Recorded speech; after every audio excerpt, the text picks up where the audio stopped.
Hey, for those who see this after the fact, once again, I apologize for my coughing. It always lasts the longest when you get over some sickness, at least for me. But for those who watch this after the fact, this is kind of a response to what I've been seeing more and more from this company. In particular, Tizal, great guy, just put up a video. Guys at Ted Pitt have been talking about this for the longest time. Stream Factory. Now, hey, Alter Ego, not sure if you even know what Stream Factory is. But I sit here and I go, what is going on with this company? The easy answer is they're lazy and there's no quality control. But really try to dissect as to where this started, how they've gotten worse than better when the years have come and go. And for those who come at me thinking I'm a Stream Factory hater from the beginning, I have a series of movies here that were childhood favorites that I'm glad they put out on Blu-ray because no one else did. Leviathan, Watchers 2, I Come in Peace, Graveyard Shift. These are childhood favorites of mine, and I'm glad they were released because no one else did. That does not excuse Stream Factory's behavior. They're consistent upon consistent screw-ups. And now I saw a good guy Pizzow's video and other people about these Child's Play 4Ks. And I'm wondering if people out there have hey, no problem. Hey, Brick Teen, it's Jerry. Hello there. Have you guys heard about the issue with the Child's Play 4Ks from Screen Factory? Let me ask people in the chat first. If not, I'll tell you. Which is the reason why I haven't bought them, because I like Child's Play 2, and yes, I even like Child's Play 3. But there's a reason why I haven't bought them and won't. Will not be buying them. Hey, man, yeah, you got hit the nail on the head. I saw Pizzow's video. The guys at Dead Piff talked about this. And again, I've said for people who think I'm just a Stream Factory hater, they released childhood favorites of mine like Leviathan and The Ambulance, which is Larry Cohen film I enjoy, Graveyard Shift. Never thought Watchers 2 would get released. I Come in Peace. Like, these are childhood favorites of mine. I'm glad they released them. But that doesn't excuse the absolute crap that they're doing nowadays. You sit there with your quality control and you release these Child's Play 4Ks that at best you're paying about $30. That's if you're lucky.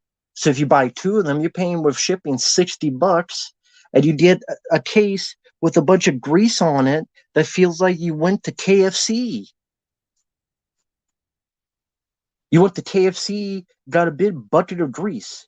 I feel like Chris Tucker in Rush Hour 2. What do I want with a box of grease? Rush Hour, I think, 1, whatever. Rush Hour, whatever. He's like, why do I want a box of grease? Why do I want a case of grease? Greasy stains that someone who ate too many chicken nuggets fumbled through every damn case and puked on it in this big old mist. Why do these movies, Child's Play 2 and 3, yeah, I mean, watch Pizzow's video. It's a big old thing of grease. Every case, and even the disc has smudges of grease. You could wipe it. It's like if you had I don't know, if you had sex with a girl in a car and you huffing and puffing, and the window is like, you put in, you make your little drawings and little stick figures. That's what it is. And it's also on the disc. And it was the response that Stream Factory gave to a guy that also made me mad. You know what Stream Factory said to the one person who had a rightful complaint? Oh, just get a paper towel and just wipe it. What's the big deal? You just get a cloth or a paper towel. You're not embarrassed?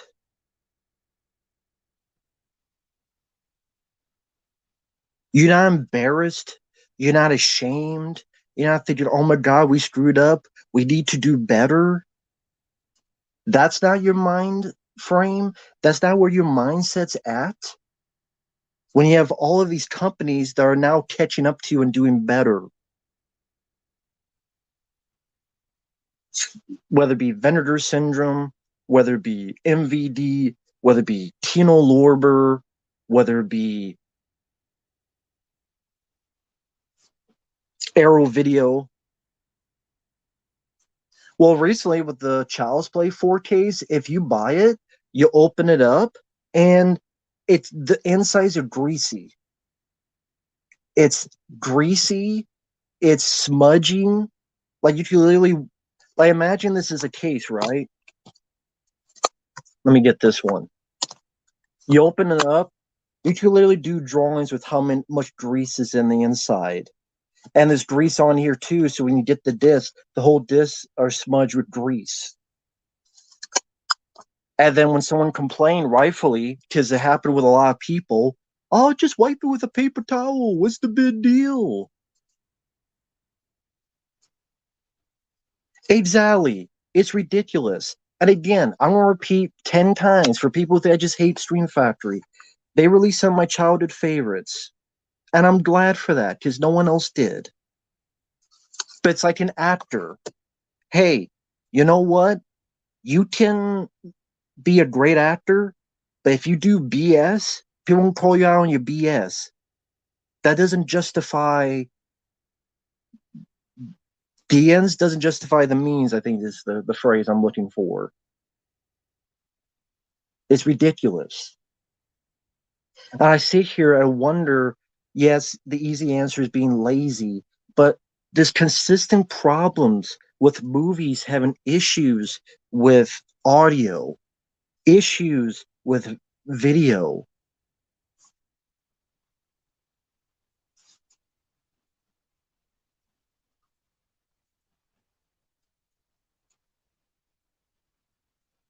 How were the complaints not that bad when people are open up the cases and they open up the disc and the disc literally has all this with grease on it? And you're paying almost $30 at least for this stuff.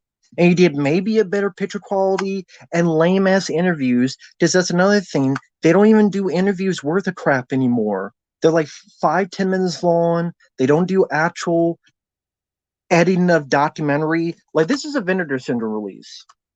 Beautiful slipcover, embossed, looks like three, you can feel stuff. Even has 3D glasses.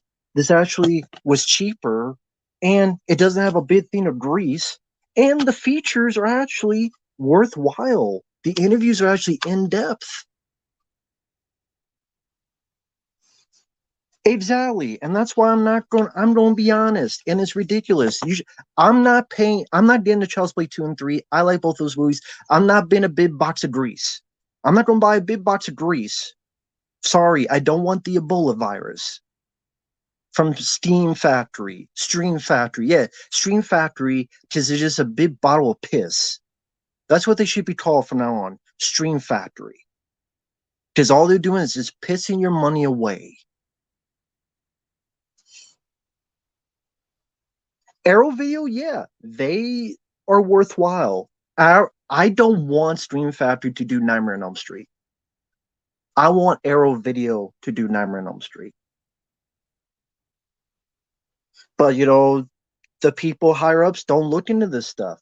And it's not just that. Remember the problem with Nightbreed and all the issues with that release? Dog Soldiers on Blu-ray and how crappy that film looked. That's why I will not get the 4K from Screen Factory because I don't trust them with that. The amount of audio issues on almost every release and almost every other release you need to send the disc back in order to get a replacement. How many times does that need to happen? When you get to 5 times, do you think maybe you should go, hey, maybe we should look into something? Again, you've had many other companies come up, MVD, Arrow Video. Kino Lorber are coming up. They're coming on up to the east side. Venator syndrome. You had Vestron. Halloween set had the oldest. Yeah, exactly. It's laziness. It's laziness.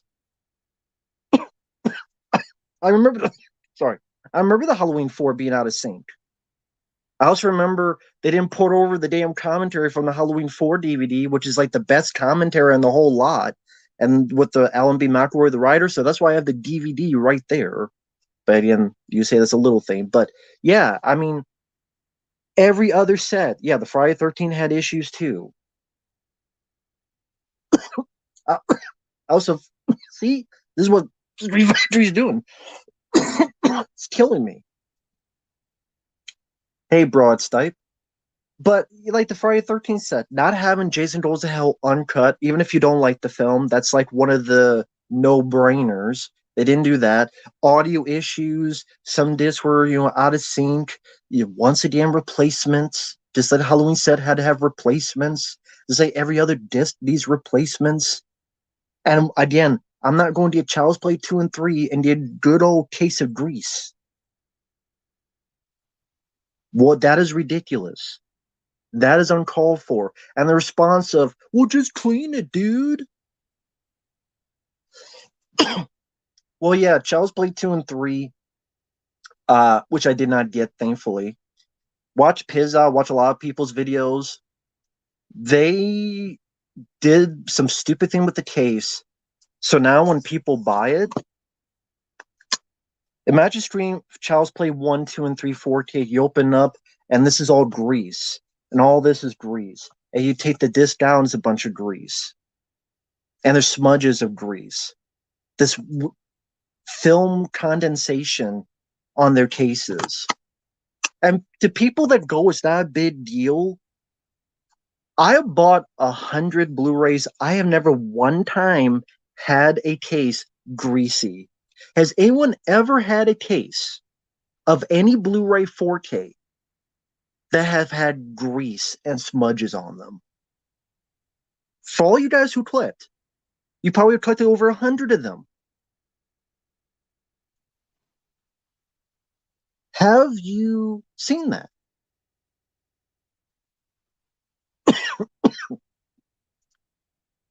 Yeah, Benji, yeah, that is more worthwhile. Again, anyone out there watching this, have you ever had a movie that you bought and you open it up and it's a big old case of grease on the inside and smudges on the disc and it looks like you need a disinfectant.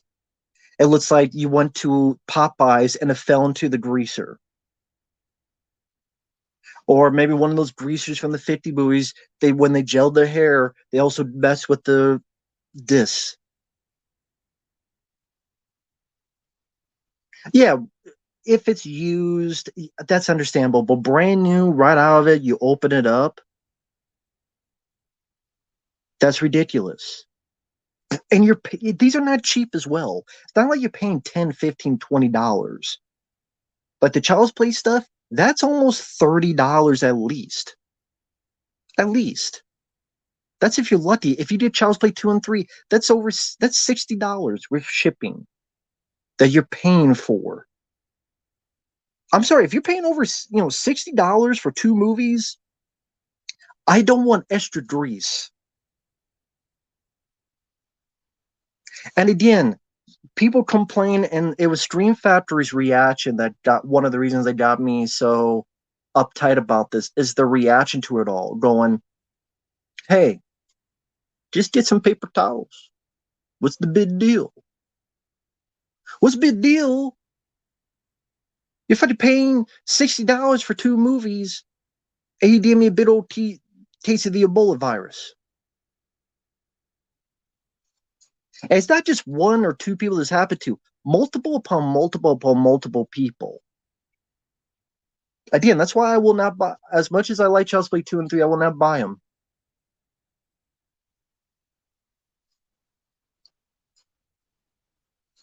They say outgassing is what it's called.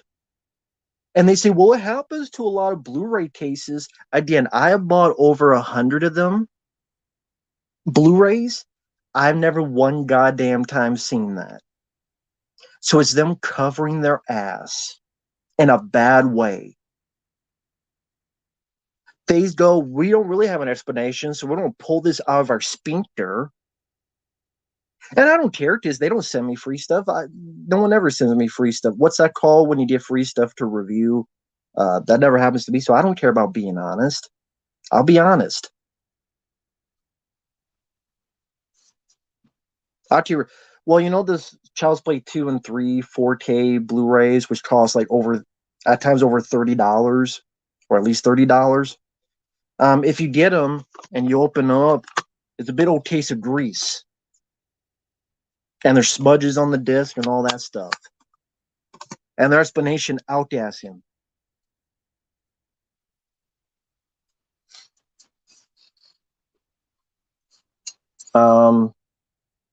I don't know about PM.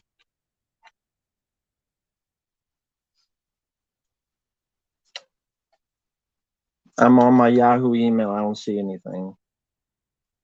How's it going? I live in one.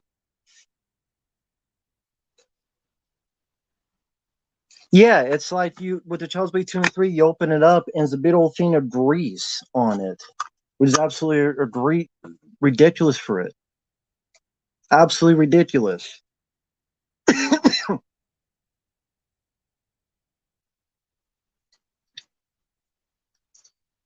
All right, let me message. Yeah, I'm gonna be on for about an hour and a half. Like I'm only gonna do like a 2-hour stream. It's been like 15 minutes. So if that answers the question. Because I'm probably about 5 p.m., which is 3:30 now. I'm gonna be on, so it's gonna be like maybe 2 hours, so like another hour and 40 minutes.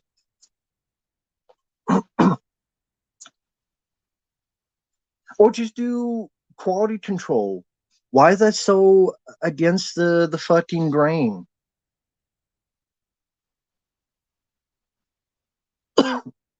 I never had any Blu-ray that's had that much grease. Again, what kind of quality control is there? Infinity Gauntlet, I already reviewed Top Gun 2. And that's the thing with Screen Factory. All they're doing is releasing their old stuff in the 4K steel books. That's all they're doing. Because they know that all these companies are already beating them to the dance, so to speak.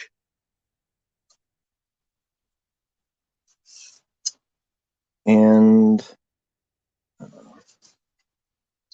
might be able to have something here. So let me check something out real quick.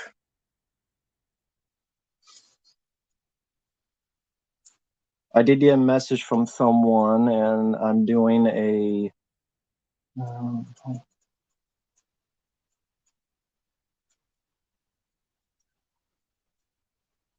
inviting someone in. I want to make sure I spell it right.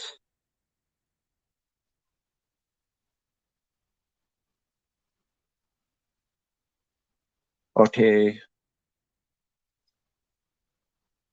So I sent a email to someone. We'll see what happens.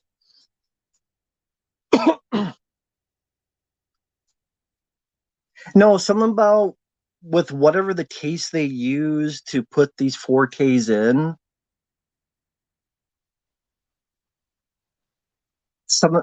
They call it outgassing. I've never heard that damn phrase in my entire life. In my entire life. Again, I don't understand this quality control BS that they're doing because there is none.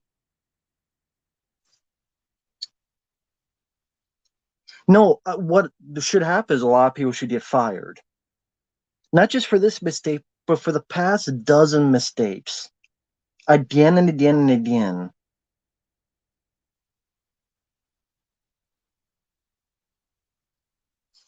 I mean, how many mistakes can they do before you go, that's enough? Their September 2012 launch was good, but I think the quality started to drop about 2019. Outcast is a real thing. Okay, Outcast is a real thing, but why is it that I bought over 100 Blu-rays and that's never happened? But for Stream Factory, it does. All these audio problems. They release a Halloween set, there's problems. They release a Friday the 13th set, there's problems. Why is it that that company seems to be the only one that has all these problems? Why is that the case? Like, someone please explain to me. Why is that the case with Scream Factory? Why?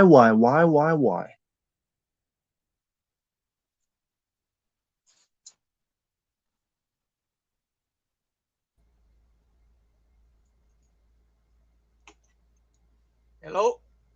Hey, I can hear you. All right. Am I live or not yet? Yeah, we've been live. You live? Okay. Hi, everybody. How you doing? Whatnot. I give a shout out to a friend of mine who relayed the message to you or whatnot. Yeah, shout out. I never get one. Thanks, dude. Appreciate it. And whatnot. Oh, man. It's been a long time, Matt. So I seen the topic at hand. Shout Factory is going down, huh? And you're ripping it a new asshole. May I help you rip it a new asshole, please? Yeah. Okay, no problem. And what have they been doing lately, by any chance? Because nowadays you barely hear anything about what's coming down the pipe besides those Child's Play sequels. 4Ks of just the old films they've done. Of course, Steelbook still.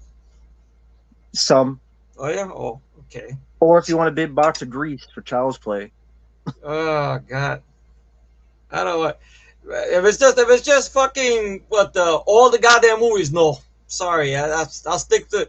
They give me this first 3 movies maybe, but not the whole goddamn thing. No, it's the 3 movies you get separately, but again, okay.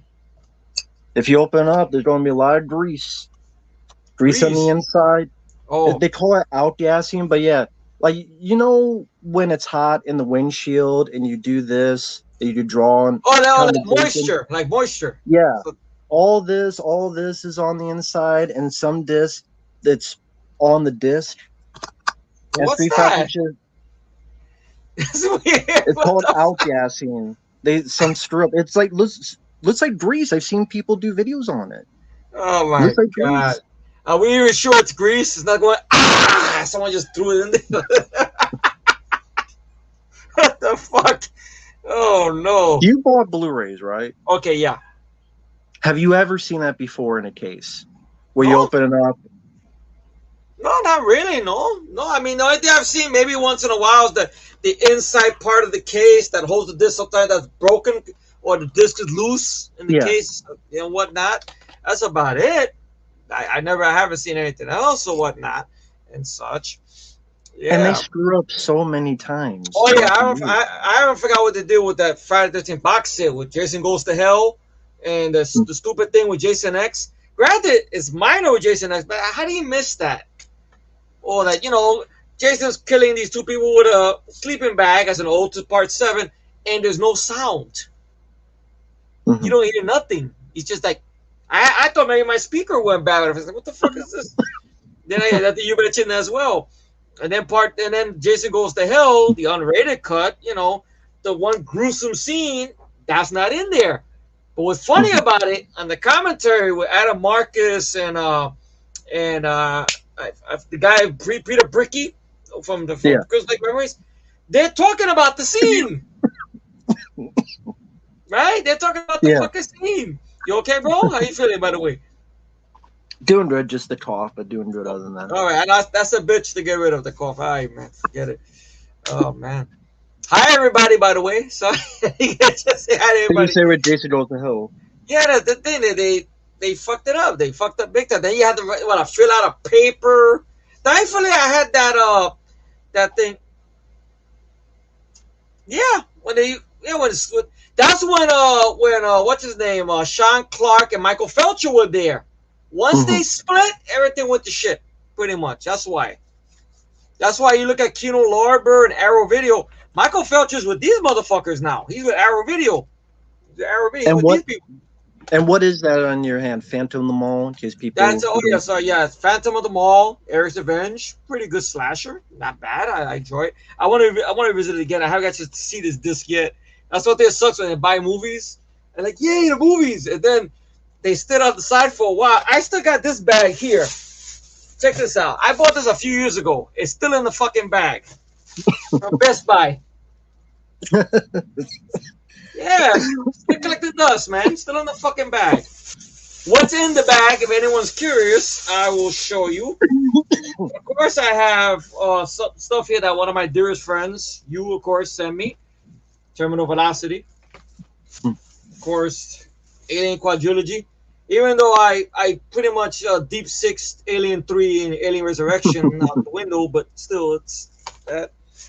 Of course, another gift from you. I got region free player, yeah. And this was a gift from you. Yeah. Anywho. Well, And of now you see course, Amber Turd. yeah, right. I try to avoid Amber Turd by all costs. Very, to me, he's one of his best films in years.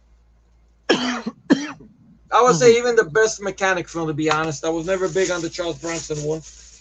Okay. Of course, overseas. Yeah, this needs it in the US. I don't know what the fuck the holdup is. But you got that beautiful inside there that has the documentary on it and such. Yeah.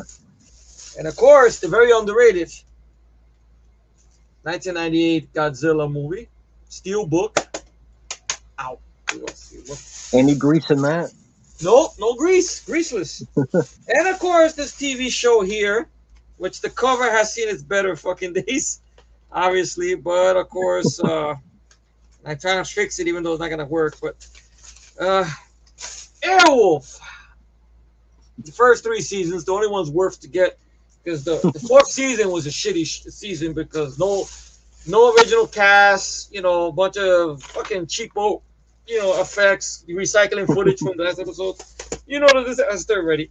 So this has been in the bag for a couple of years. One day I gotta just tear open this bag and watch these damn movies, but you know, so busy with life and whatnot and such.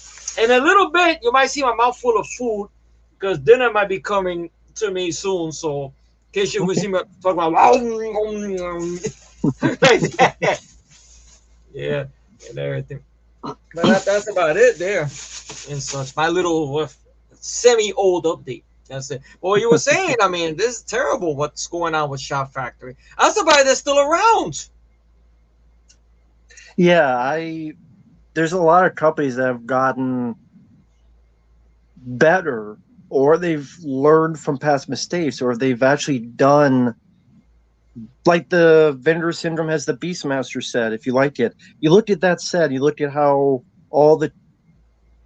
detailed it is. Yeah. And that costs the same as these cheap Stream Factory greasy stuff. Or even this. Without the grease, you know, it has some good shit in there. What, and no grease in it. And stuff. It has so many different versions of the Blu-ray release. So there you go, they're making money and stuff. I heard they did a decent job with Hell High. I don't know if you picked it up or if you heard anything about it yet. And such. Hell High. That's one. I learned that movie thanks to you, bro. All thanks to you. It's a good yeah. movie. Yeah, very good movie. Very underrated song and such. And now Arrow Video, they're doing Robin Hood, Prince of Thieves. Wow. Are they got to get the theatrical cut? Yeah. Oh, yeah. Yeah. Yes. So I don't want to get the director's that cut. That's cool, man. All right. My favorite Robin Hood movie. Yes. Hey, I give Vinegar Syndrome, you know, a lot of props because, I mean, they got rad. Yeah. For years, nobody could get rad. They got it. They got Scanner Cop. Yeah, I got rad too. I know it's buried under the bed somewhere, but I know I got rad and whatnot and such. Rad. Of course, All American Murder. I got some nice, great transfer of the movie and whatnot. And everything. A very underrated movie. And they got the Scanner Cop movies and everything. So I give them a lot of props, you know, and everything. And Arrow Video, of course, you know, they're kicking ass with the stuff they're coming out with and everything. I don't know, Kino Lorber, they're slowly getting in there. They're picking up. I mean, these people are leaving fucking Shop Factory with their dick in the dirt, really. I mean, they're knocking them on their ass And then it doesn't help matters that they got a person doing documentaries who's lackluster at it, Justin Beam, whatever his name is, or whatnot. When did you first notice the documentaries being downhill for Shout Factory? Is there a certain release? I mean, you go, wow, this wasn't that good, or they just Well, the way it's set up in a strange way, almost I think that My Bloody Valentine, I would say their release. Granted, I love the fact that they finally cleaned up the rough cut footage. the picture quality is good, but the features are lacking. They're lacking. I mean, because they They're do this lacking. stupid thing where the cue card pops up and asks them a question, and that cue card can be the same fucking question the other people got. I would say that the real first one that I noticed there was some trouble in the water. Which one? Hence, Escape from New York. That was the Okay. release they did. Yeah, that's the one I ended up sending you. Yeah, because I mean I Yeah. wasn't too happy with the features, and the picture quality looked exactly like the regular DVDs I got, the 2 disc from MGM, which I don't know if that's even around anymore and whatnot and everything and such. Yeah, man. Oh, has Yeah. anyone? Oh, sorry, I'm Yeah. Go interrupted, ahead. bro. I was gonna ask you, has anyone requested Samaritan? Um. Yeah, one person did. Yeah. Oh yeah. Oh. Okay. So. All right. I mean, I saw it. It was. I shrugged my shoulders. I went. I mean, I didn't love it. I didn't hate it. You know, I'm probably gonna forget it by next week. But it didn't Yeah. get me mad, you know, and such. Who knows? You might feel the same way. You might shrug your shoulders. You might just say, "Ah, fuck that movie," and whatnot. I Fuck. think I'll hate it. Yeah, fuck Sly and all that, and his fucking dogs or whatnot. Oh shit.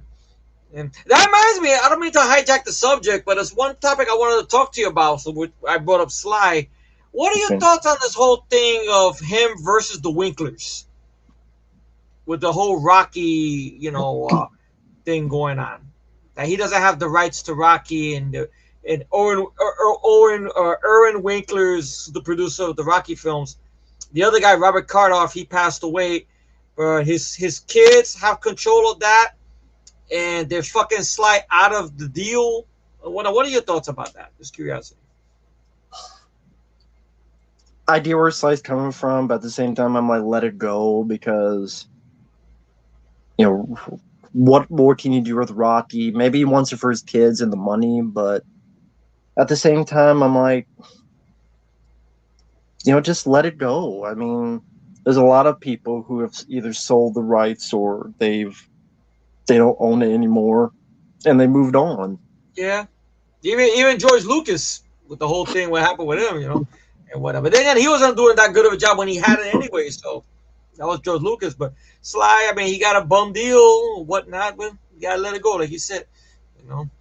Or another topic I could bring up, like little thing I charm in. I know you probably don't give a fuck, but it's just a funny story that apparently Michael B. Jordan is in a lot of trouble because he's directing the next Creed film, Mhm. and there's a problems behind the scenes because apparently the film is very, very dark, involving somebody getting killed and involving a rape and whatnot.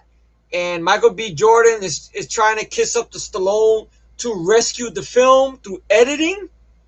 And I Sly's don't. already I in don't enough care about shit. Creed 3. I know you don't, but it's hilarious that they gave this motherfucker, opportunity to direct a film with a franchise that don't belong to him, that's been given to him, or he took it or whatever, and he put it into the fucking shit. And now he wants to all that shit he was talking about Sly before. Now he wants to come kissing Sly's ass to rescue the cut of the film. So I don't know how much I buy of that. yeah. Or I know I sent you a video of it a while ago. I don't know if you've seen it or what. yeah, I've But seen it, but yeah, I don't know how much I buy it or how much was made up, or yeah, I don't see Michael B. Jordan baiting Sly. He would, because Sly has nothing to do with it. He would be talking to the producers or the Ryan Coogler or the studio. no. Like Uh, Sly has nothing to do with it. yeah. If he fucked up the movie, then he fucked up the movie. Hey, that's it. He's one note actor, now he's a one note director. That's it. He fucked it. He fucked Yeah. it. I guess I'll go back to the topic at hand. I guess with the the Blu-rays with Shout Factory and whatnot. But it's a shitty business. I'm telling you. I mean, I don't know if they're sinking it on purpose because they're trying to stay afloat because they know they shit the bed by getting rid of Sean Clark and Michael Felcher. What if they got rid of them or they just took while they left? I don't know. But Well, Sean Clark, he mentioned the reason he's gone is because they cheap and they didn't want to pay him. well, they can't blame them. No doubt, man. Give me my money. Show me the money, man. That's it. They don't want to. They stopped asking him and they stopped paying him, and he's not going to do it for free and stuff. Of course not. Yeah. Yeah. And then with the Michael Felcher, just the features they want to do was lackluster. He didn't want to be a part of it. Can't blame him. Because when he moved away and he went to these people, to Arrow Video or Kino Lorber, you see the quality is very good because he has that red shirt pictures. So you can tell. He did the stuff for, I think, that Texas Chainsaw Massacre documentary way back when. I think he had a hand in that too. So, he does some good shit. Because even as much as I enjoy that they did Big Trouble in Little China, that has the same problem because once again, the stupid cue cards that pop up with the questions, it takes you out of the interview and such, and everything like that. I wish it would just be regular, normal interview, like ask them the question, show clips of the movie, and that's it. But you want to complicate it. And the Child's Play, I hear that they interview people via like Skype or something. I guess nobody's still leaving their house, I guess, or they don't want to come to the location or whatnot, so they do it the cheap way. Oh man! Someone asked, like, what was the last? Like Stream Factory, I said, I don't hate them all the time. I got this. This was cool. This is the last one I got. This is the only one I got this year. Yeah. Thankfully, no Grease. Yeah, I'm glad they released this. Yeah, but that doesn't give them the right and excuse to do this other BS, ripping people off. That's not right. Yeah. Yeah, thank you. Thanks to you for letting me know about that, man. I got that too, the Watchers too. I'm glad they finally got the Blu-ray and such. It'd be nice if they would actually found Mark Singer to talk about it, because I think he is somewhat fond of the film. I don't think they tried. But they didn't try, of course. With how lazy they are. Oh, we gotta get him for an interview. That means we're gonna have to pay him. Oh no! That's why it was. Thank you. Thank you. It's cool. I like that. Yeah. They have an ant or something. It looks cool.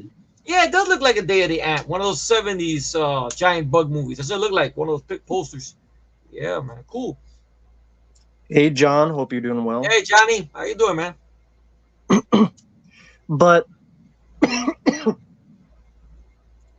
I'll get back to Stream Factory people in the chat ask. Samaritan, it just looks like 15 films I've already seen before put together. And then PG-13 too. Heavily edited PG-13. Yeah, and nothing about that interests me. I mean, them cooling down reminds me of Universal Soldier. The way Sly looks reminds me of Unbreakable. The stuff with the kid reminds me of Last Action Hero with the single mom and the hero worship and. But like I told you in the PM, because I saw it last night. I have Amazon Prime. Yeah. And I told you in the PM. But the kid, Austin O'Brien is not the best actor. But if I measure him next to this kid and from this fucking film, Austin O'Brien is like Leonardo DiCaprio next to this fucking kid. Jesus, yeah. I mean, he's terrible. He's pretty terrible. And that's what I'm worried about. Yeah. The only thing I can say about that film also is it's not a 3-hour or 2-hour movie. It's an hour and 20-something minutes. If it would have been 3 hours, 2 hours, then I'd be pissed, more angry. But it moved at a decent pace. I seen where the twist was going for what it was. I'm not going to spoil it. I don't know if anyone else has seen it yet and whatnot. It needed a harder edge, though. It needed a harder edge. But Stallone wasn't doing a bad job, at least to me. But like you said, it's derivative of a lot of movies. It's not a film I could defend. It's not my favorite film of the year. It'll probably get an honorable mention, maybe, if I still remember it. That is, in the end of the year or whatnot. But I think I know you're gonna rip it to shreds. I know you're gonna. It's just everything about it looks bland, boring, generic. Been there, done that. The kid looks annoying as hell. The villain looks forgettable as hell. He is. The action looks desensitized for PG-13. It is. The act is probably, I don't know, the third act. I wouldn't be surprised. About, well, let's see. I don't know if I can say just the third act. I would say maybe a little bit of the second act, and then the big set piece of the third act. Well, though you see in And, the commercial with the and the hammer, action just didn't look memorable. because once again it's tampered with that. Fun idea having an indestructible hero that nothing can harm him, and he's got a hammer. Now this is, almost like Friday the 13th territory. You could go now with this, but sadly they don't do that, and such. But Well, I mean, Hancock, he couldn't be hurt either, and he was putting people's heads up their asses. that's true. That's true. Yeah, hell, he even what is it? He cut off somebody's hand with one of those the thing for the drums. What is it? Yeah. That's I think in the I don't remember if I've seen the unrated cut, but I think you might see the arm get cut off in the unrated cut. I don't know. I don't know if you've seen the unrated cut. You remember it, but Been a while. yeah, and everything. But I don't know. Stallone. I mean, I think he did the film. No, go ahead. You keep going. Sorry, I was just reading that thing about that. No, I think he did the film because he figured superhero movies are the shit. He wanted to go to a theater. But since MGM got his ass bought out, once again, they're always in trouble, got their ass bought out by Amazon. So now he's online, like everything else he does, away from his title characters like Rambo and Rocky. And of course, Expendables and whatnot. So the artwork. Oh, it's from Goosebumps. Okay, from one of the books. All right, cool. But yeah, that film just looked so forgettable as hell. And let's see. Yeah, I agree. Like I was saying, it did need an R rating. It needed it, especially in that third act.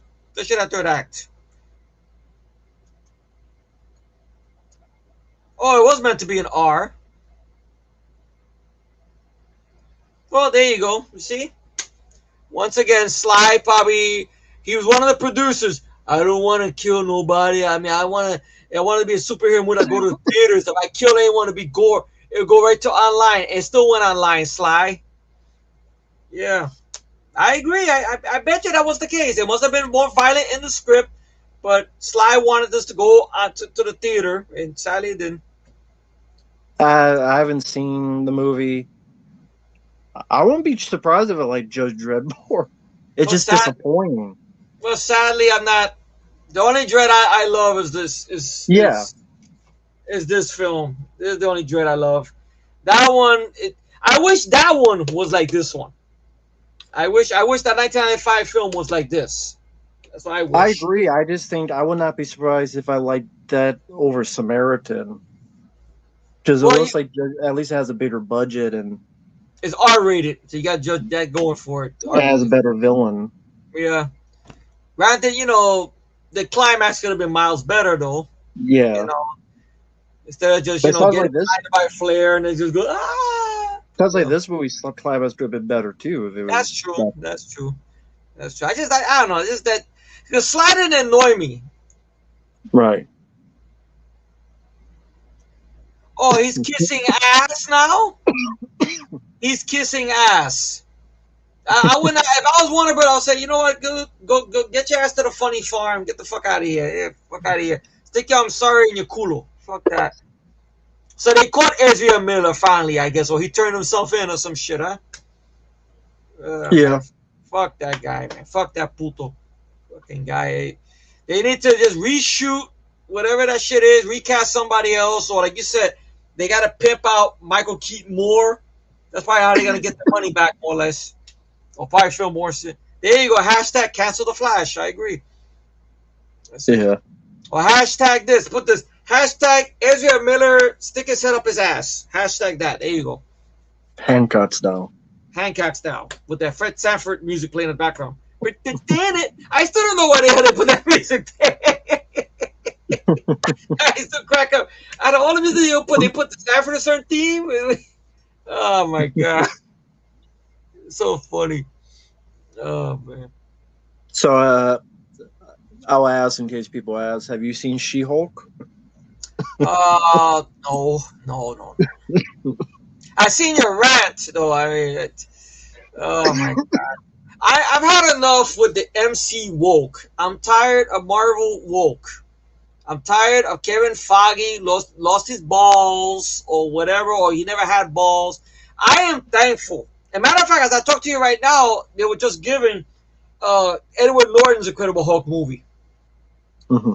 Now, granted, the Hulk is my boy, but in fairness, I did not read all the comics for the Hulk. My love for the Hulk came from Bill Bixby and Lou Ferrigno, the TV series from back in the day and whatnot. So I love this show a lot.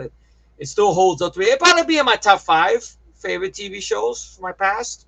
Number 1 would be the 18 and whatnot. But you know, it's on the green rag. Well, there you go. Exactly. But you know, I don't care for this whole bullshit. What they do to the Hulk now. I think they're doing it to piss off Universal. I think that's why they fucking up the Hulk on purpose. Well, you don't want to give us a solo movie? Now we're gonna take away this character you're holding against us. So they start putting these fucking tacos and selfies and him talking like he's Samoan. Hey bruh, hey bruh. Like you were saying there, like he's a surfer. And wouldn't be surprised if he has a blunt next time too. He's vaping and shit. Well, no, it's because he's a guy. Of course, yeah. That's why the Hulk's back. He's a guy. Of course, yeah. God forbid. They did the same thing to Hawkeye. They gave him his own with that show, and I would not be surprised if he barely has anything to fucking do. Of course, the new girl has to do all. Shit, of course, like everything else. Agenda. Take this in the agendas. That's it. The agendas. That's it. Oh, God. Yeah, I mean, I believe it. This happens all the time with all these characters. It just happens over and over again. The same thing. If it ain't with MCU, it's with Star Wars. They get people to write stuff who probably want to keep electricity in their house or clothes on their back or cocaine up their nose. They don't give a fuck about the material they're writing. They have no passion for it. So they don't care. They don't got a dog in the fight. So they write what they want to write. Okay, men are shit. Women are number 1. Okay, the vagina rules over the penis. Okay, all right. No problem. Okay, who's the bad guy in the show or in the movie? Oh, the man? Okay, yeah, no problem. I'll write that down. Okay, all right, no problem. You're going to pay my money, right? Okay, good. No tax? Okay, great. All right, no problem. That's what it is. It's about money. It's about the fucking money. That's all it is. And who suffers? We do. That's it. But everyone else loves it. They have their reason for loving it. That's cool, but sorry. I'll stick with the Bill Bixby TV series, and I don't give a fuck how corny it looks or whatnot. They had some good stories in there that wipe their ass with the shit that they have over here, with the wannabe fucking Ferris Bueller girl and whatnot and everything. Looking like a fucking green version of Natasha Henstridge. That's not a crack at Natasha Henstridge, but Natasha Henstridge look better than that. Yeah, he did say that in the show, in the pilot. Well, Matt's seen it, so he could comment on that. Yeah. I was thinking about if I could find somewhere to watch just to watch the train wreck, but I said, nah, I got better things to do. I don't want to waste my time with that shit. It's copy and paste on every fucking thing that MCU or Disney's doing. So everybody predicted Disney was gonna fuck up Marvel. Guess what? They did. Oh, Disney gonna fuck up Star Wars. Guess what? They did. See? It happened. It took them time to do it, but they did it. They did it. Oh, man. I never thought I'd be happy to see a DC movie. If that comes down the pipe. But so far, the only DC ones that are good really is the Batman and Joker. And Suicide Squad. The Suicide Squad, of course. That's a good one. And the one from last year, not the bullshit one from, what was it, 2018? Not that shitty one or whatnot. With the bad editing, not that one. One from last year was good. Stallone was good in that as King Shark. Yeah. He was good in that, lo and behold. I wish they would have gave King Shark his own fucking show instead of, what's his name? Buttface, or what his fucking name is. Groot? No, not Groot. He's another one that's getting a fucking show. Instead of, what's his name? John Cena. Oh, Experience. Here's your Experience right here. Here's your fucking Experience. I'm tired of seeing his face with these Experience commercials already. Him with the ugly purple CGI cow that looks like the cow like doesn't even want to be in the fucking. You know that's bad if a CGI cow doesn't want to be in the scene with you. That's how you can tell that shit is bad. Oh my god. Experience! Every time Experience comes up, that commercial, I moon the TV. That's what I do. I say, fuck it, man. Kiss my ass. That's it. Oh man. yeah. Well, what were the past Marvel films you had even seen? Well, let's see. You mean like the last good one or Bad one. The bad one? bad ones. Like I don't think you've seen some of the recent ones, have you? No. I avoided them like an STD. Nah, I think after Endgame, I did that was the check was in the mail after Endgame. I'm like, fuck this 3 hour movie and whatnot. Okay, now, yeah, thank you. Yeah, now you gotta see my mouth full of food now, so I'll be talking and eating at the same time. So if there's any rice flies over here, so and whatnot, such. Yeah, but I saw Avengers Endgame and Infinity War, which I was looking forward to those. At least Infinity War, because it was whole build up. That's a fork, by the way. Build up, Mhm. and then when you see the build up, you're like, this is shit. And the stupid humor and everything like that. You know, it's saying a lot that now you're making your movies worse than Michael Bay's Transformers movies. You're making them more worse.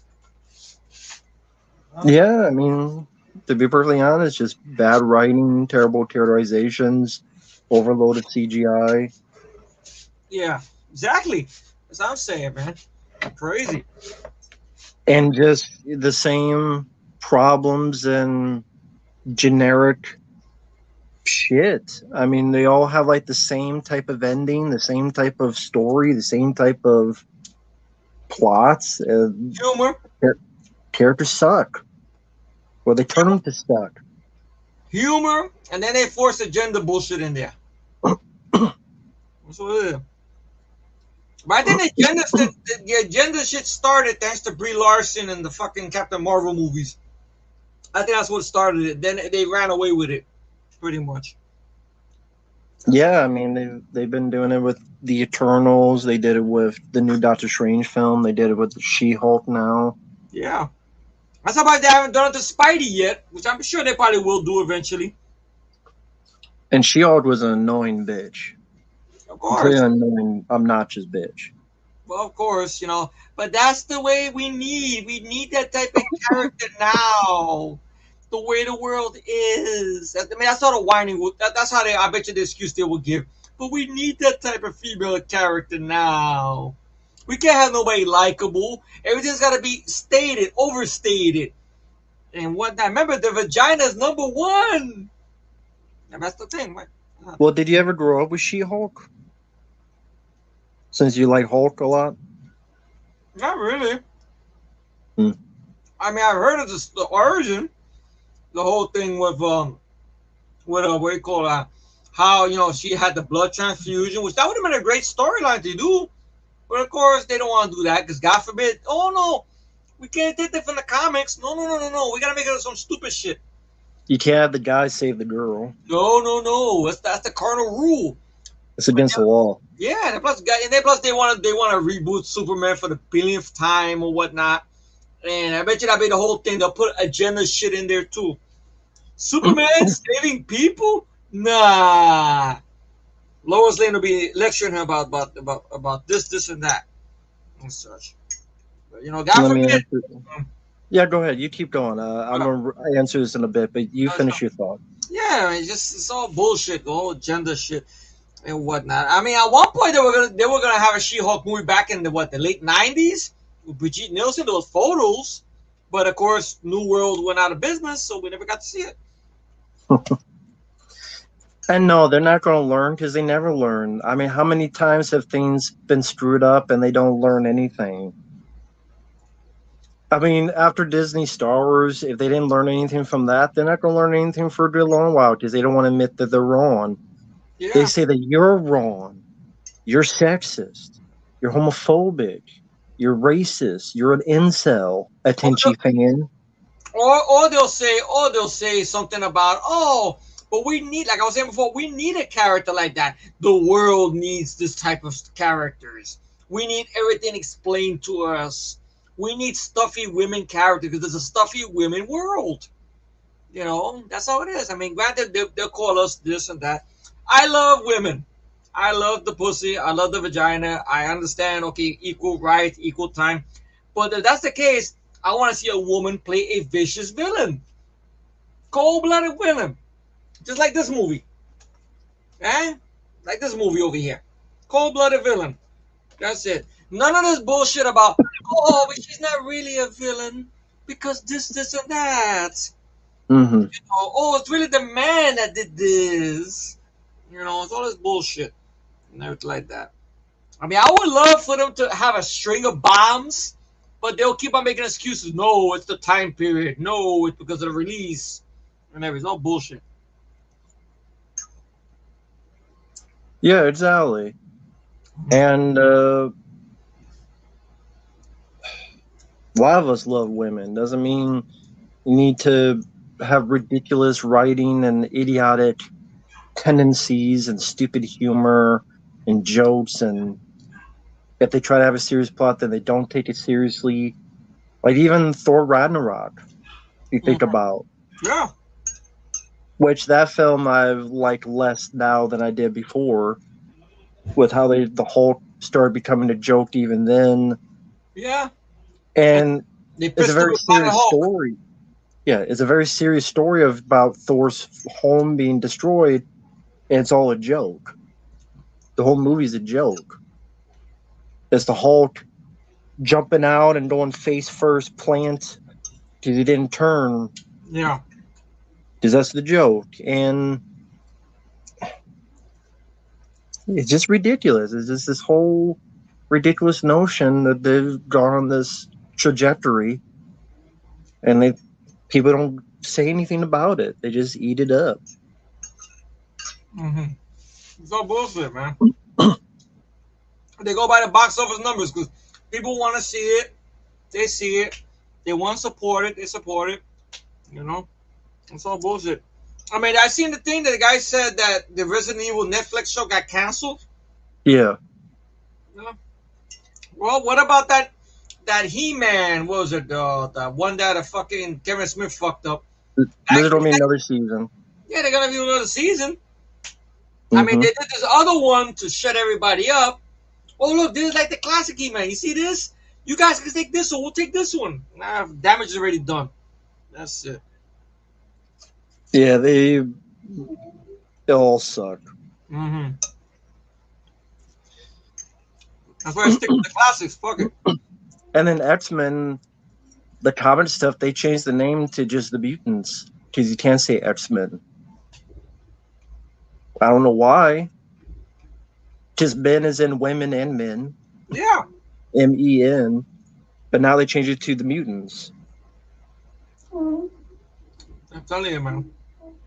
Because I don't know why. I don't know why all this is happening. Yeah.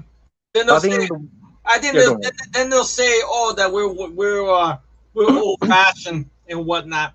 There's nothing wrong with that. We have an idea of what our opinion of what we don't like to see, but movie right behind you, right there, the movie right there behind you, that classic right there, right?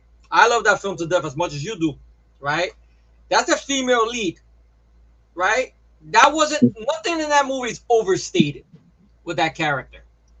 Okay, she has a few obstacles to overcome, but not everybody with testicles is an asshole. Besides Burke, yeah, or Van Leeuwen, or even the lady in the fucking what is it? That lady will talk through the nose or whatever. That lady, and that's it. That's the character there. But nobody wants to look at that. They'll say, we never had it. It must be young people that say that, probably. They don't want to look back. What are you saying, Matt? Sorry. No, and then Mark Ruffalo just being an absolute bitch as well. What happened? He said something on the interviews? I'm calling for changes to IMDb because of negative reviews for She-Hulk. He's bitch about people who don't like the show, Mark Ruffalo whining needs, about it. Mark Ruffalo needs to shut the fuck up and just keep serving his breakfast tacos, fucking up the band. That's fucking up that kind of character. He's lucky he got a job. So he shouldn't be making any statements. I know he was teasing for a while. Oh, we almost getting Universal to talk to us. I'm glad Universal don't want to talk to you guys about the fucking Hulk movie. Probably gonna fuck it up too. Be a whole movie with him doing selfies. He's talking like a damn Yeah. boyfriend. Since you're a Hulk fan, is there any hope for the character at this state? I would say, but they don't do it no more though. And they went back to animation.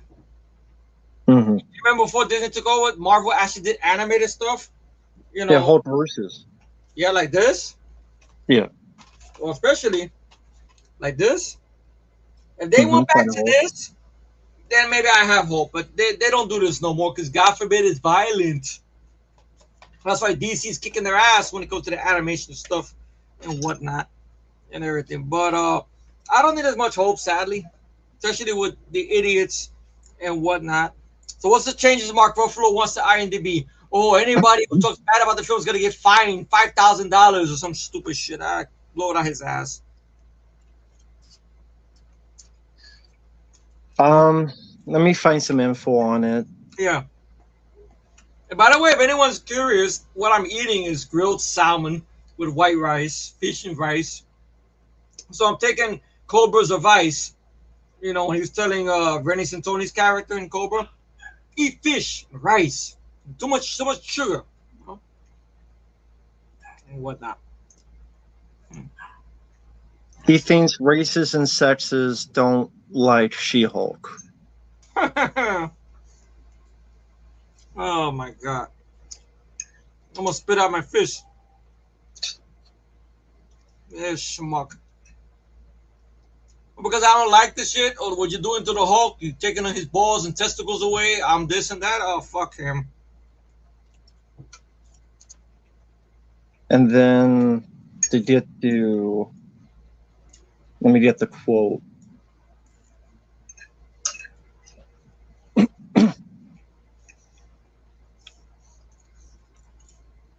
The current IMDb policy leaves the LGBT barbecue community, as well as women, vulnerable to unnecessary vitriol and harassment. So IMDb needs to be changed because people gave it bad reviews and ratings. Harassment.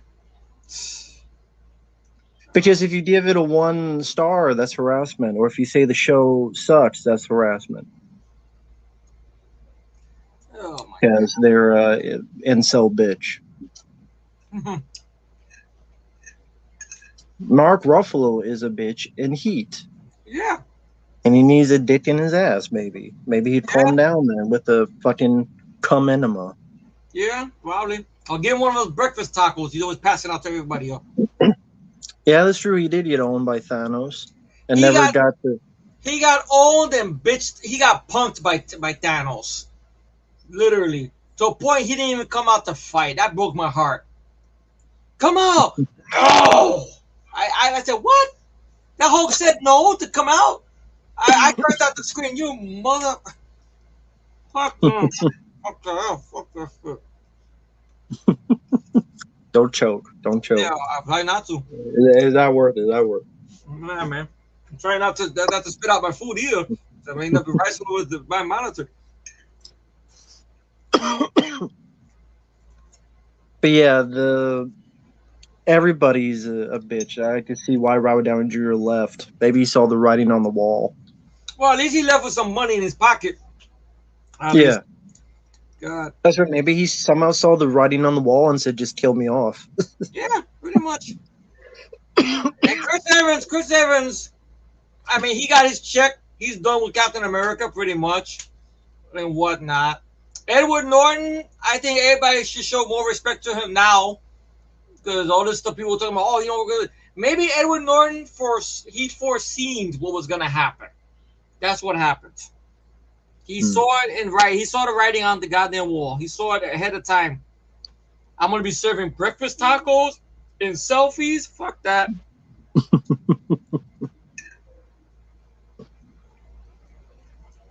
Rory did Superman, the comics where they had the gay kid Yeah, Superman, exactly. and or his boyfriend who was like a environmental activist or whatever the hell he was. Mm. Uh-huh. After he didn't see Prey, folks. I pray I never had to see it. Pretty much. The Your last thoughts good on friend, heard about Prey? I heard about it. I mean, the fucking girl, Parker. The Predator's been a bitch ever since. I want to say maybe since AVP. Mm-hmm. Sadly, but granted, AVPR Wolf was doing more badass shit than anybody, any Predators afterwards and shit. Granted, I need Mm-hmm. to see what he was doing because it's so damn dark. We turn on some lights. Hashtag light up AVPR. Yeah. Yeah, he did, John, in Avengers Endgame. He did serve tacos. Yeah. Oh yeah, I mean Edward Norton, yeah, Grant. Okay, Edward Norton Grant never did, but Mark Ruffalo, his is a bitch. Because I was saying, John, that Edward Norton, they would have had him. He must have figured they would have had Yeah, him doing that. That's what I meant. Yeah, he wasn't serving no tacos, thankfully. He was delivering pizza, but that's a different story. That's part of the deleted scenes or whatnot. They tried to get inside the university. yeah, exactly. Absolutely ridiculous. Yeah, man. Mm-hmm. Yeah. Sorry, just looking at the chat here. Go ahead, no problem. I try to think of what other movie news is out there. Just the first 3 minutes, I already blew my mind on Stream Factory. All right. Samaritan was mentioned. Samaritans brought up, and somebody made a Halloween request. Ends. Will it really? You looking forward to Halloween Ends? No, I just said, will it really end? Or is it just No. bullshit till the fucking box office money comes in? I heard the rumors on Halloween Ends. I don't know if it's true, but I heard what the story might be. But Go granted, for there's it. a lot of rumors. Go for it, Matt. I mentioned this before, but about how the stories about the granddaughter of Lori fall in love with this guy named Corey who killed someone, and then people hate him, and then this Corey guy becomes friends with Michael Myers, Oh, and they really? bond, With a and so beer? then Corey helps Michael Myers kill, and so by the end, Lori kills the actual Michael Myers, and then this new guy becomes the new Michael Myers, Mm-hmm. and the granddaughter becomes the new Laurie Strode. Wow. If that doesn't happen, oh well. But I'm just saying I wouldn't be surprised if it did, because this trilogy has been crap as is. Yeah. I don't know why people give this stuff the pass and want a new Elm Streets and Friday 13th. I really don't. Instead of something new. Yeah, like God forbid, like what we had a horror movie last year that was new, and that got a lot of shit, and they didn't deserve it. A movie called *Malignant*. Yeah, I really enjoyed it as well. Mm-hmm.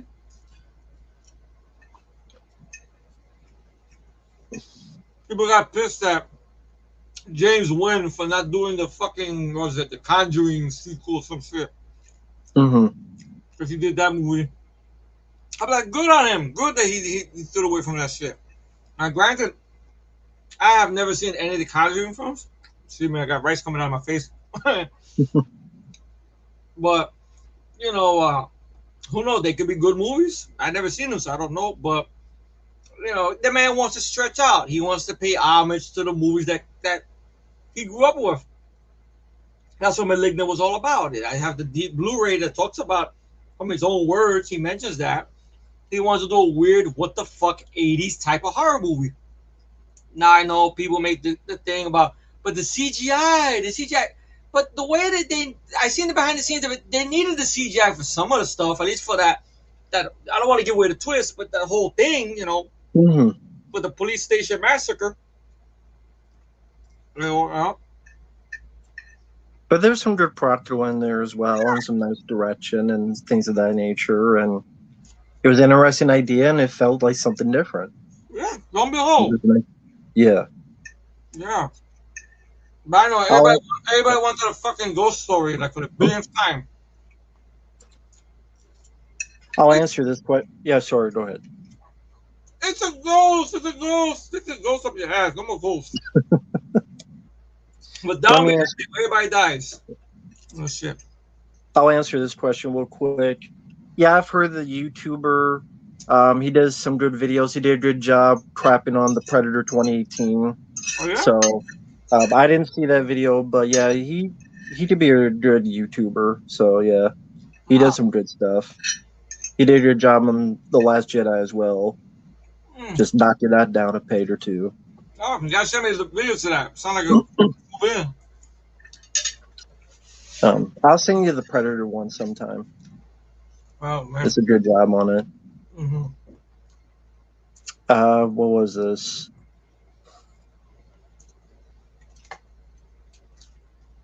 Are they that crappy as the Dark Knight trilogy? Good. I'm sure it's as crappy as they are. Those movies are. Rival as them being overrated or being crappy, John. Because the Dark Knight trilogy sucks. Well, yeah, of course. It does, at least to me and to you. Yeah. So Give me a second. I'll be right back. I clean my plate. yeah. Throw my plate away. Okay. Okay. But yeah, for folks out there, I don't care about new Friday 13th. I don't care about new Saw film. These franchises need to end. I've said that multiple times. Take care, Predator. I've never seen Archer, so I don't care. Sorry, I've never seen Archer. Orphan Kills, neither of us have seen Orphan Kills. I don't know why you need a prequel to that. The whole point of Orphan was the twist.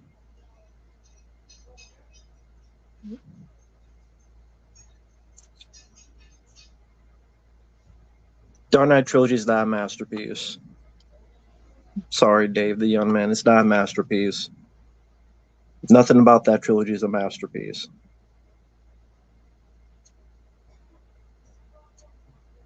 Never heard of From. I don't care about the Nun 2, A.B. James. I've never even seen the Nun 1. You left a comment about that. I've never even seen the Nun 1, and really no one I know has seen the Nun 1, so I don't care about the Nun 2. I know Afri has not seen Neil Breen movies.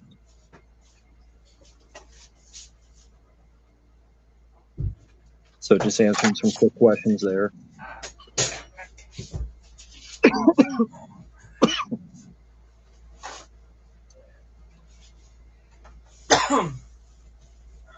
Okay.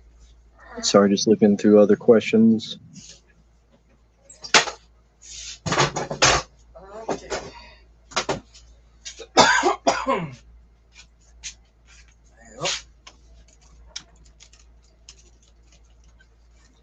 Well, now comes the part where after I eat dinner, I have a coughing spell. I don't know why and whatnot. So me and you will be sounding in fucking unisex with our fucking chorus. See, now I get that now. Oh shit. What was the question? Now, obviously, you've heard of the whole Batgirl fiasco, where they canceled it and they're not going to release it. And did you hear anything about Batgirl, the movie? A movie? No. Please tell me about it. You're very interested. Oh wow! So they made this movie. They spent $90 million. Has Brendan Fraser as the villain. Michael Keaton going to appear as Batman. And now it's never going to be released. Why? Because there's new people, Warner Brothers. A regime, of course. There's a new change of regime. They're tired of how DC's fumbling the ball. And either A, they thought this movie was so bad, or B, it's a big dick move, and they're going to write it as a tax write-off. And if you do that, you have to destroy the film and not have it be released. There's a story where the director tried to steal footage, and he was stopped, and they'd already taken the footage before he got there. But that's fucked up, though. I mean, you spend so much months. I put yourself in that guy's position. You're the director, right? You wait Yeah. so much months Hmm. setting up a movie like that, trying to get it on the budget, trying to do this, trying to do that. Now, whether he fucked up or not, or there was too many cooks in the kitchen, or the lead girl was terrible. Did they mention who the lead girl was who played Batgirl? No. I forget her name. It was a girl I haven't heard of before. Well, of course, maybe somebody new or whatnot. Look it I up. don't know. I mean, DC. I mean, they did a good job with the Batman. It made some money, maybe not as much as they thought it was gonna make, but it made some money. But and such. Leslie Grace. I don't know who that is. Yeah, me neither. First time I hear that. Of course, somebody brand new, of course. But that sucks, though. Spent a lot of time working on the film. You can't even let, fuck that. Because you know what happened? It'll get leaked online, and then the public, the masses will talk. And the people seem like the people, the new regime don't want that. Oh, they're going to make it look like we're assholes. Well, guess what? You guys are assholes. Why don't you stop? Why don't they go and do that to this fucking Ezra Miller fucking movie? Go scrap that fucking film for a write-off. Shit. Yeah. One guy says the movie wasn't good, but you don't know because you haven't seen the film. Exactly. And they released Catwoman and Elektra. Yeah. Maybe they're trying I'm to not- not repeat that mistake, or maybe they're still feeling the sting of what happened to that Harley Quinn movie or whatnot. I know Yeah. that was a big fuck fest or whatnot, shit fest. No, I think the movie would be bad as well, and I didn't care to see it. But it's just interesting that you spent $90 million, and then this is just a complete waste of time on everybody. I kind of feel bad for Brendan Fraser because Yeah, that could have put him back on the map too. Mhm. Yeah, man, that sucks.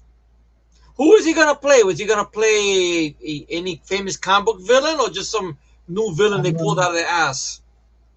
It's a villain from Batman. I forget the name. Let me look it real quick. Curiosity to see what he would have gave us, because I believe he is a decent actor. He don't get a chance to flex his drama muscle that much, but I like his drama stuff. Like, Fire. It's a villain from Batman's gallery called Firefly. sounds familiar. The name. I don't remember if he did an episode of animated series or whatnot. Wow. I Well, think he had like a flamethrower or something. He was a pyromaniac who became scarred over his body after a chemical explosion, leading him to wear a flame-proof bodysuit during his crimes and using a flamethrower. Interesting. Interesting. I wonder if they would have went with a darker tone, like the Batman movie we got recently. Maybe that scared somebody over there in these new pussies that took over. I wouldn't be surprised if that's the case. Let's up the ante a little bit. Make it more darker. Maybe that's what it is.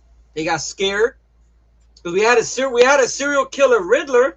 So of course, why not bring out a maniac with a flamethrower? Why not?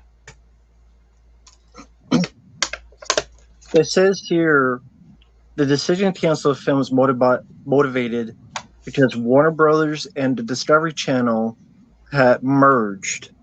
These two companies merged. Really? So it's now Warner Brothers Discovery. No. Oh, And they're my trying to God.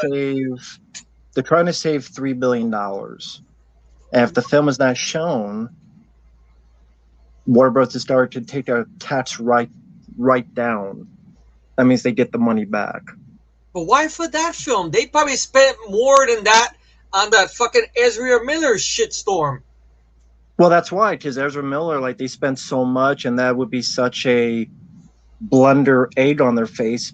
They're probably thinking, oh, who cares about Batgirl as well? And it's a cheaper movie, so I don't think Batgirl was going to make, like, a huge amount of money anyway. They're hoping with the Flash character and Model Team being more in it, that's going to make more money. And then they get the free money here. So they hope that they get... Yeah. But they're gonna be sorry, don't do that, but they're gonna catch a lot of shit, which they are now, for still with Ezra Miller's bullshit. But whether they fired him or not, I don't know, or they're dumb enough to take him back. Oh, come here, it's okay. Well, you just fucking touching people and you kidnapping kids. Fuck that, man. You're getting this stuck up your ass. Fuck that shit. That's bullshit. Exactly. Mhm. I know I feel like I repeat the same thing. Bullshit, bullshit, but that's what it is. 90 minutes. What you were saying, Matt, before I interrupt you? Sorry. No, I mean it is a lot of BS, and yeah, I think Batgirl would be bad as well. Just I think the Flash would be bad, but you just cancel both. Then I Yeah, would might say as just well. cancel both. Cancel both, take that fucking money, and do the sequel to the Batman with Mr. Freeze as your villain.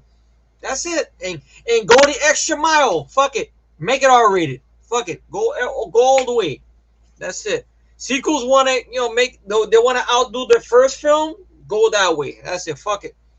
And don't do this. Exactly. Don't do this stupid shit that they do this dumb idea they want to do with the sequel to the Joker with musical and Lady Gaga with Harley Quinn and that nonsense about that rumor about they want to make it like Natural Born Killers and Clockwork Orange. Fuck that shit. Let me address someone. Test screenings don't mean shit.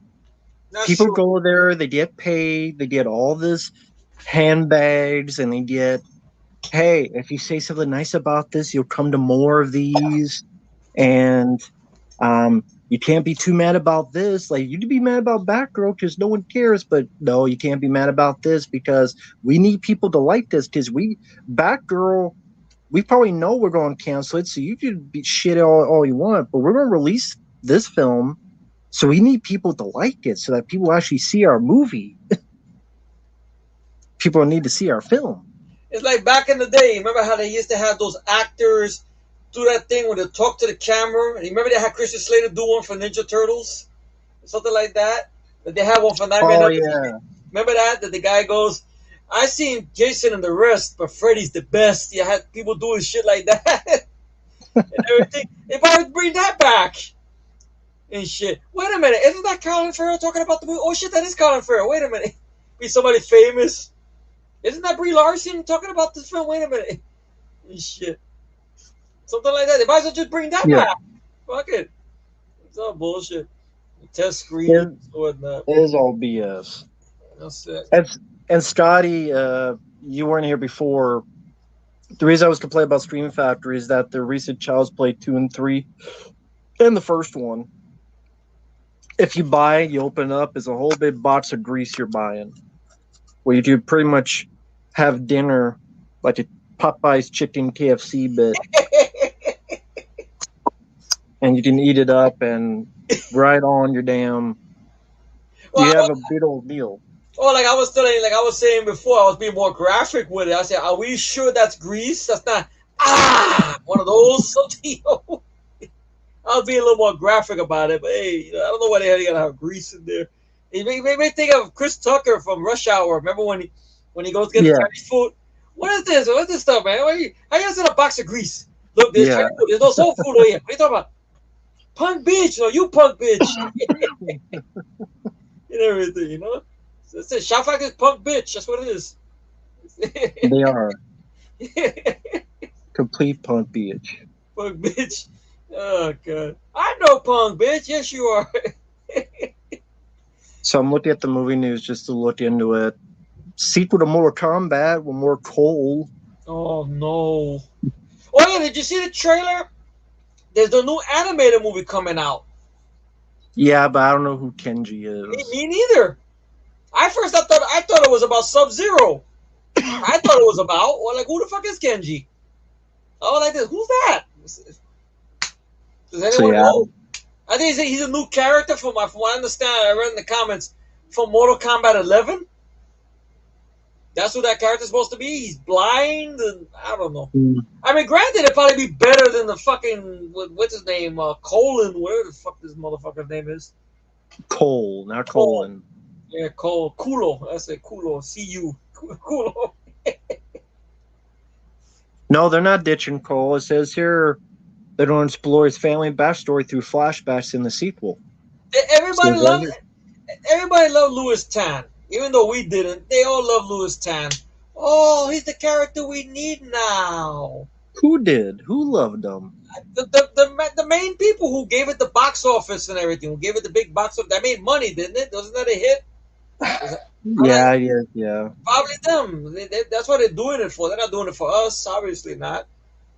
You believe he showed up in the Art of Action? Yeah. A I believe 1 hour interview. I didn't waste my time. I was like, come on. What are you gonna talk to this guy for 1 hour about?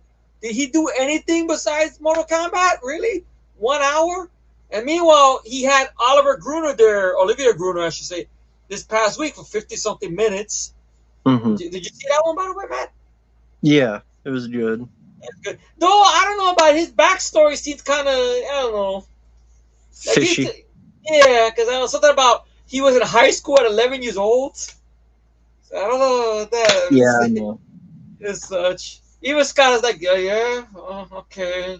Scott's trying to be Yeah, nice. yeah, Duty Hauser, I guess. Yeah, probably. That's it. Yeah, he's another Everything. one of those guys that I don't really. I have to say I don't trust Oliver Good, yeah. because I know a guy who uh, I won't say his name so I don't get him in trouble, but he Yeah, of wrote some of course. the films, and he said that like Gruner was like a tough guy to deal with, Yeah. and it's like, dude, like look where you're at now, Oliver Gruner. It's not like you're even to level Scott Atkins and Jai White. Like you're D level right now. Hate to say it. I mean, sadly, he didn't even have, I would say, a plethora of a lot of good movies. I mean, with exception what? Angel Town, Nemesis, which has anniversary this year. Uh, Automatic, Hmm. Savat. That's it. That's it. Sadly, 4 movies, and Yeah, Scott's got more than that, and Michael Jai's got more than that. Even Steven Seagal in his glory days, he has more than that, or Van yeah. Damme for that matter, or whatnot. So, and plus something also about that. Oh, the training is very important to me. That I cannot do it. I gotta do it in the mornings. Hence why a lot of jobs suffer. So he's not a morning guy. So I wouldn't be surprised if he's one of these guys that when he gets a movie, he comes late to set. Hmm. Like these motherfuckers. I hate when people do that shit. You're the star. You're the captain of the ship. They need you to fly the ship or to drive the ship. Don't come there late. Oh, but I'm the star. Fuck you and your star. Just come on, get the show on the roll. Come on, man. Time is I money. mean, yeah. I mean, he's not as much of a liar as Frank Dukes. Oh, that's true. Yeah, Frank, Frank What are your Dukes. thoughts on Frank Dukes? I didn't see the video that you did. I gotta look that up. The video you did or whatnot. But But you've heard like the stories. I heard a lot of crazy stories. I know from a lot of people. I know there's this other guy. I forgot his name. Because I was watching this other guy's video. Some guy named Viking Samurai. I don't know if you've heard Yeah, of I him. know him. Yeah, I've seen Yeah, his stuff. he does some good stuff or whatnot, right? He even had an interview with that guy who's the villain, Only the Strong. He had something to say about Frank Dukes. And Don the Uh, Dragon Wilson as Ron the well. Dragon Wilson had a crazy story about something about he could catch bullets and everything like that, but if he's not Well, no, stopped, the Frank Dukes was in a seminar and he said he found a way to dodge bullets, but he can't do it anymore because he used his chi to cure his brain tumor. oh my That's god. what Frank Dukes said. So now he cannot. His chi is gone, so he can't dodge bullets anymore. Yeah, he can't be Neo no more. That's it. Oh god. I mean, he's a character. He's a fucking character and whatnot. That's why I'm always curious if someone ever got Van Damme for one of those to do one of those podcast type of things. If Scott Atkins gets him, or if this guy Viking Samurai gets him, or whatnot, or he does it on his own. Tell the whole story, about Frank Dukes and him, in retrospect and such. What are Well, your thoughts about? Yeah, what you were saying? there's Go a ahead. bit with Sheldon Lettich who talked about working with Dukes. Did you see any of those? Uh, Like, I, there's a bit in one of Dukes' books. He has like a gun, and he said it was from a war. Sheldon Ledge is like, no, that's from a 20-minute film I did with him, and he was like in my this backyard in like California. oh yeah, But in yeah, the yeah. book, he says it was from a war, and he had all these medals, and it's like on his mantle. But then he later said, "Oh, that was a Halloween costume." You didn't say it was a Halloween costume. You said that you won all these medals, and then real veterans called you out on it and said, "No, you didn't. That's offensive. Like you didn't win a Medal of Honor. Like we did, and some of our friends died, and you're pretending and saying all this." I think one of these days they're gonna send Agent 47 after him or something like that, because I know he's stepping on a lot of dicks, Frank Dukes, and whatnot. I know that this guy that he pissed off another, I believe, guy who owns a dojo, who I believe was on that podcast with Donna Dragon Wilson and Viking Samurai. I think the guy's name is Yeah, David, whatnot. And he said, "Oh, he talks about this, and that, threatening me and whatnot. But I'll fight him. He wants to do an event. I'll fight him. Let's see if he can talk all that stuff." But Frank Dukes doesn't want to do all that because of his chi and all this other stuff. He's a crazy individual. I don't think he's well in the cabeza. yeah. He said he got paid to kill Steven Seagal at one point, 25,000. And he obviously all I did. I didn't. I just told Steven Seagal that someone was looking for him, and oh my god. Okay, who do you feel is worse, Frank Dukes or Steven Seagal? at least Seagal has made a couple good movies. That's true. I mean, Frank What Dukes has never Dukes really done? talking out of his ass. That's about what he's done, pretty much, and whatnot. It's crazy shit. Crazy. I agree with Don Dragon Wilson said about him. He said someone's gotta, it's dangerous. Now he's gonna go to outer. He's dangerous. He's dangerous with the stuff he says. He's very dangerous. Maybe he's not well up there. I agree with Don Dragon Wilson. He's dangerous and whatnot and everything. Yeah, and what was the other thing? Oh, Sheldon let it Frank Dukes tried to take credit for Only the Strong, but he had nothing to do with that movie. Oh, that's right. I remember seeing his name, or one time he was trying to put his name on. I remember hearing something about it.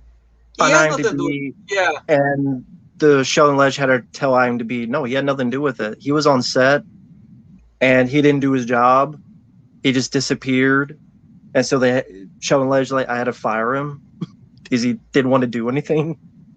I want to stay there and get paid. Probably what it is, stand around and get paid. And shit. Exactly.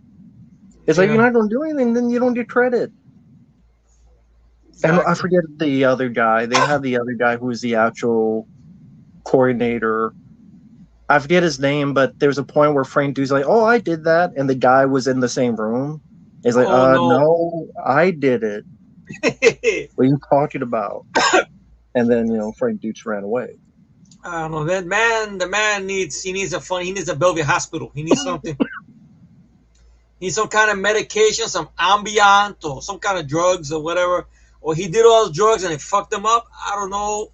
Now look at those pictures when he had the 80s mustache. He looked like he probably was snorting some shit. Who knows? He might have got Van Damme into this shit. Who knows? I don't know. That guy is just cuckoo. Loco en la cabeza, man. Crazy. Oh, man. My only issue with some of those guys is that I like Don the Dragon Wilson's interviews. I like other people. But they always come back to knocking Van Damme, and I don't really know why. Jealousy. That's the jealousy. Because I think even Don the Dragon Wilson likes to talk shit. I've seen some of his interviews as well. Oh, but okay, he was this champion, but where's the footage? Where's this? What's that? But meanwhile, in the same podcast, you'll say, well, if it wasn't for Bloodsport, there'd be no Blood Fist. I wouldn't have a career. So, it's like they say things, but then they want to, right away backtrack quickly because they know Van Damme. They know, okay, so he's not, okay, we don't see titles and belts or whatnot, but guess what? The man had a career. If it wasn't Van Damme's films, majority of those straight-to-video films back in the 90s that we know and love, majority of them, they would not be possible without Van Damme. Because he was one. If anyone could not get to the theater to see Van Damme or Seagal or whatnot, what we did, we went to the video store. Yeah. We see Harvard Avedon. We see Don the Dragon Wilson. We see Jeff Wincott. We see some Cynthia Rothrock. Jeff Speakman. Jeff Speakman, which sadly he ended up going to the video store as well. But, as I'm saying, That's what happened. But they talk a lot of shit. They talk out of their ass about it and everything. And Van Damme did do fights, and who's going to have footage filming in what was it, Belgium, and some kids that no one knows about, and he had a different name, Varenberg, Yeah. I think. So it wouldn't be under Van Damme, be Varenberg, and you have all of I mean, unless someone was really clever and made up all of these technical names and places that these fights happen, they really did happen. Maybe that's one of the reasons Van Damme doesn't want to do those podcasts. He's afraid that might pop up because he doesn't have anything to cover his ass with or whatnot and such. Maybe that's why. I gotta wonder if that's one of the reasons. What did you think of what Donnie Django Wilson say? You know, that's gonna piss off Van Damme. It's not gonna solve anything and whatnot. I mean, the man. I mean, he's flawed. I mean, he fucked up. He's Yeah. admitted that. I give him credit for that. But you know, I mean, these guys knock him. They talk shit and whatnot. I know Lauren Avedon had that joke. Oh yeah, I've heard of Van Damme. I call him VD. Making that cheap joke. Oh, I call him Mhm. VD. Valero Dizzy's trying to say that Yeah. and whatnot, shit and everything. But you know, they gotta bow down to the man. They gotta bow down to him because he had a big studio backing him. Well, I mean, with that case, Lauren Avedon could be called L.A. lame ass. You know, That's a good one. and then like Jeff Speedman talks shit about Van Damme as well, and like everybody does. And maybe I Yeah. do think it's jealousy. It is. Yeah. It's jealousy. That's all it is. It's jealousy. That's all it's about. It's about, oh, he got a big studio. I'm more talented. I should have got this. I should have got that. Well, it is what it is. You know, they want a player. They want to hate on the play. It's like they say, don't hate the player, hate the game. All right? That's Yeah. what it is. The game they got to hate. You know, they didn't have the good luck that Van Damme had. Van Damme, once again, he knew people. He knew this. He knew that. He was in the right circle, the right place at the right time. Jess Speakman, he had a contract with Paramount. Whatever reason, whatever fucking happened with Perfect Weapon, because no documentary, nothing on it, or whatnot, he didn't get no chances. Seagal, he had a ridiculous amount of chances with Warner Brothers. Yeah. Ridiculous. Well, Ridiculous Jeff amount. Speedman, I remember hearing it was the guy the guy that signed him up. Who I think the way Jeff Speedman views it, his name is on the director of Perfect Weapon, but he didn't really direct Perfect Weapon. He said someone else directed it, but he didn't say Mark what the the name Sound was. didn't direct it? Oh, That's what Jeff Speedman says. He okay. says the guy just said cut and what's the cut and print. Wow. He didn't say who the other director was. But I think that was the guy that had Jeff Speedman's contract, and Paramount didn't like Mark DeSalle, so Mark DeSalle kept Jeff Speedman away, and then that's what led to Street Night with Canon Films Oh, they were on the on way their out. last legs. Yeah. On their toes, pretty much. After 1993, or bye, they were gone. That's it. Oh man, that's it. Yeah, I mean, It was just Globus. It wasn't even Golan no more. Remember, if you Golan and Globus, now it's just It's just Globus. That was it. It wasn't even Canon emblem no more. It's just 21st century film. That was it. You so want that's some? another thing. Get it? You know. Every one of these guys has an ego as well. That's what Van it Damme is. did, but everybody else did as well. Yeah. That's why sometimes I worry about, you know how you say you shouldn't meet your heroes? That's kind of what I worry about, because what if you catch them on a bad day? Or what if, you know, you ask them a question they don't want to answer, or they get angry about, or they brush you off. So, you know, you don't want to be that guy and such, you know, so it's tough. But I know a lot of these action guys, they have egos. I mean, Stallone, we both could agree. We hear stories about how many directors and people he's had arguments with. Arnold's problem is not really the ego. Arnold's problem is the fact is he doesn't think before he talks. Like this whole thing about give up your freedom, and then when he was the governor, all the stupid things he said about the border and the wall, and he forgot that, you know, he's not in our country. He wasn't born and raised here. You know, he forgot about that and everything like that. So Let me yeah. Let me answer this question real quick. Sure. That's where I started the stream at. Once again, if you buy any of the Child's Play films on 4K and you open them, You don't need a good old case of Popeye's grease. So or if you other want to have some substance. dinner, or if it's grease, it's some kind of jizz substance on your disc and on your case. So the cases must have been having sex with each other, and that's what it is. The cases grew a brain, and they were able to feel, and inside they had sex with each other, and they creamed their pants if their pants They was a came and case. went. That's They came and went. oh my So god.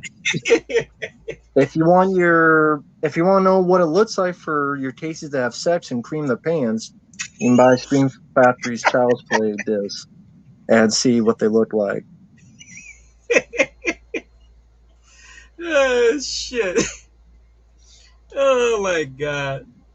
I mean, it's Uh, true. it is. I don't know why they have to grease everything up. It might be a lubricant. Maybe it's KY or it's anal goop or some shit. I don't know what the fuck it is. Yeah. God damn it. Oh man. Yeah, I want to see if I can find a picture of this. See if I can find it. Picture Uh, what the whole thing we're talking about with the egos or what? no, the grease, the Oh. thing, so I can show people. Yeah, maybe it's Astral Glide. Someone mentions. Someone mentions they should be called Cream Factory. That's a good one. Yeah. Uh, Cream Factory. The new management of Shop Factory. We charge you extra money for extra grease or foreign substance, whatever the fuck it is. Oh my god. uh, let's see. So with the action heroes, real quick, like, did he grow with Don Drain Wilson and stuff? Like, is his nature? Because I didn't. I think I need to give his movies another watch. I caught them a lot on cable because I had HBO and Cinemax growing up and whatnot, and plus some trips to the video store. I mean, yes, his acting isn't the best. I mean, I revisited. I think it was back in 2020 because a lot of those movies are on YouTube. Believe it or not, a lot of his films, the Blood Fist films. I Mm-hmm. didn't mind the first one. The first one is almost like if you rip off a Bloodsport and Kickboxer. That's why I know Don Dragon Wilson admitted that. If it wasn't for Bloodsport and Van Damme, I wouldn't have a career. So there you go. Talk shit, but you admit your own bullshit right there. You know, the second film I probably like a little bit more. The third one is pretty underrated, but the first two movies are connected because Don Dragon Wilson is playing the same character. When you get to the third film, all the way on, he's playing very different characters. Yeah. So they're not really connected and whatnot. But Bloodfest 3 I liked a lot because it's basically a prison film with Don the Dragon Wilson and whatnot. I thought the villain did a wonderful job. That guy from Connoisseur 3, he's in it. He's one of the villains. The one you like was it Rick Dean? The guy from Connoisseur Yeah. 3? He's in the film. He's one of your bad guys and such. So he's a lot Okay. of fun. He's fun in the film as one of the villains. I found a picture. I want to see if I can show it. Okay. This is what it looks like. For those out there, when you get the Child's Play stuff,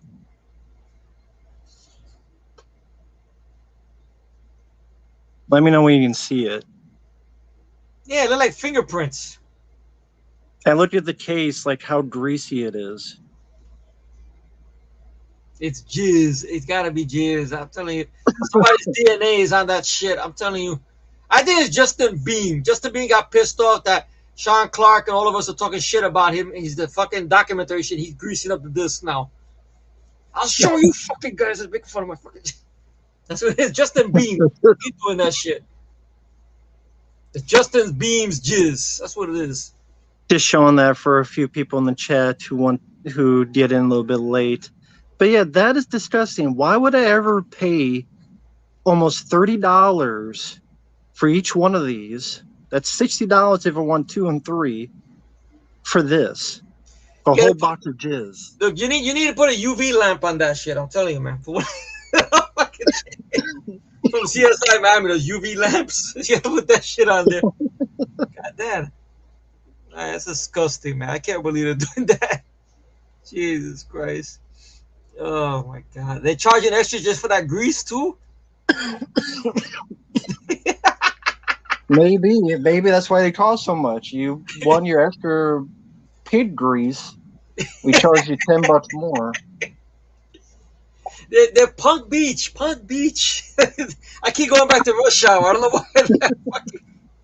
If you want an extra happy ending, there's another $10. Here's a happy ending in a box. Yeah, smell the grease. See what it is. Ah, yes. No, Broomstick, I didn't buy it. These are multiple people who bought their copy. A nice guy named Pizzow, it happened to him. There's other people that this happened to. That's why I refused to buy it, because I'm not going to get a big box of jizz and grease. If I want jizz, I can make it my own. I don't need to buy someone else's. Oh my god. That's the actual seed of Chucky, as someone said. Yeah, That's what it is. that is the seed of Chucky. Probably. Maybe it might be from that movie as an inside joke. Remember that scene? Oh my god. Oh my god. It's crazy, man. It's fucking. Oh my god. I wonder what Michael King and Michael CP's thoughts are about that. Did they buy any Shout Factory stuff yet? I think Mike has them. It was. I guess Tim is that big deal, but I don't get it. But Yeah. well, It's a fucking case of grease. exactly, they need to be tested. They Just need in to. case.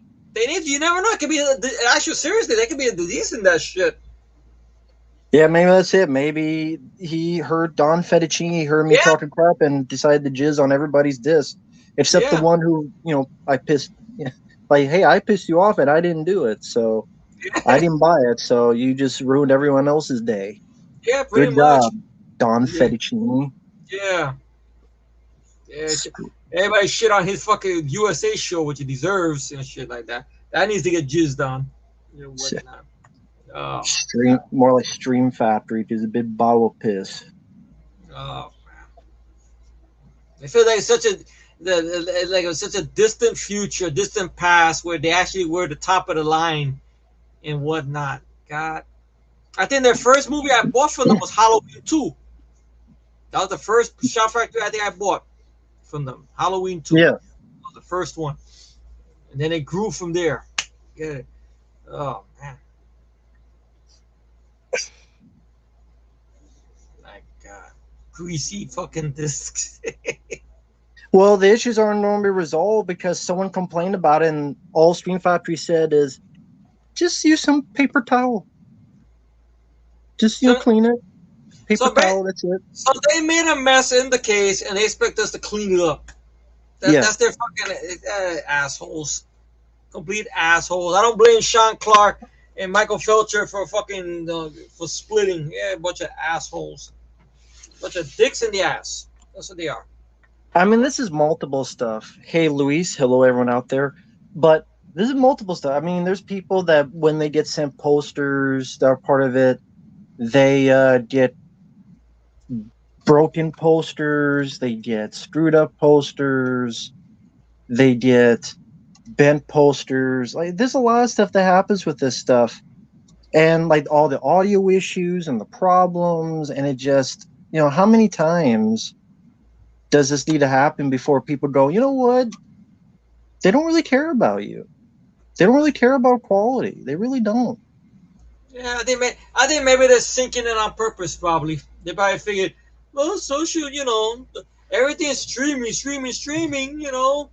Why are we doing this for? Let's cut corners. Let's do this. Let's do that. It's almost like that skit that we saw in Chappelle Show in season 1. What was that? Pop copy or whatever? How the people running the place treat you like shit. It's almost like that. Why do we treat the customer like this? This is what it is. It's like they took a skit from Dave Chappelle's show and they're making that into the fucking thing. And someone asked about something. I'm going to show. This was a guy who complained. This is a response they got, and I'm going to try to show it. I'll read it out loud. Okay. I'm sorry. I'm doing my best. Okay, no worries. We can replace the posters, but we'll need you to tear them up and provide a photo confirming they've been destroyed, so they don't believe. This is like, you do the work.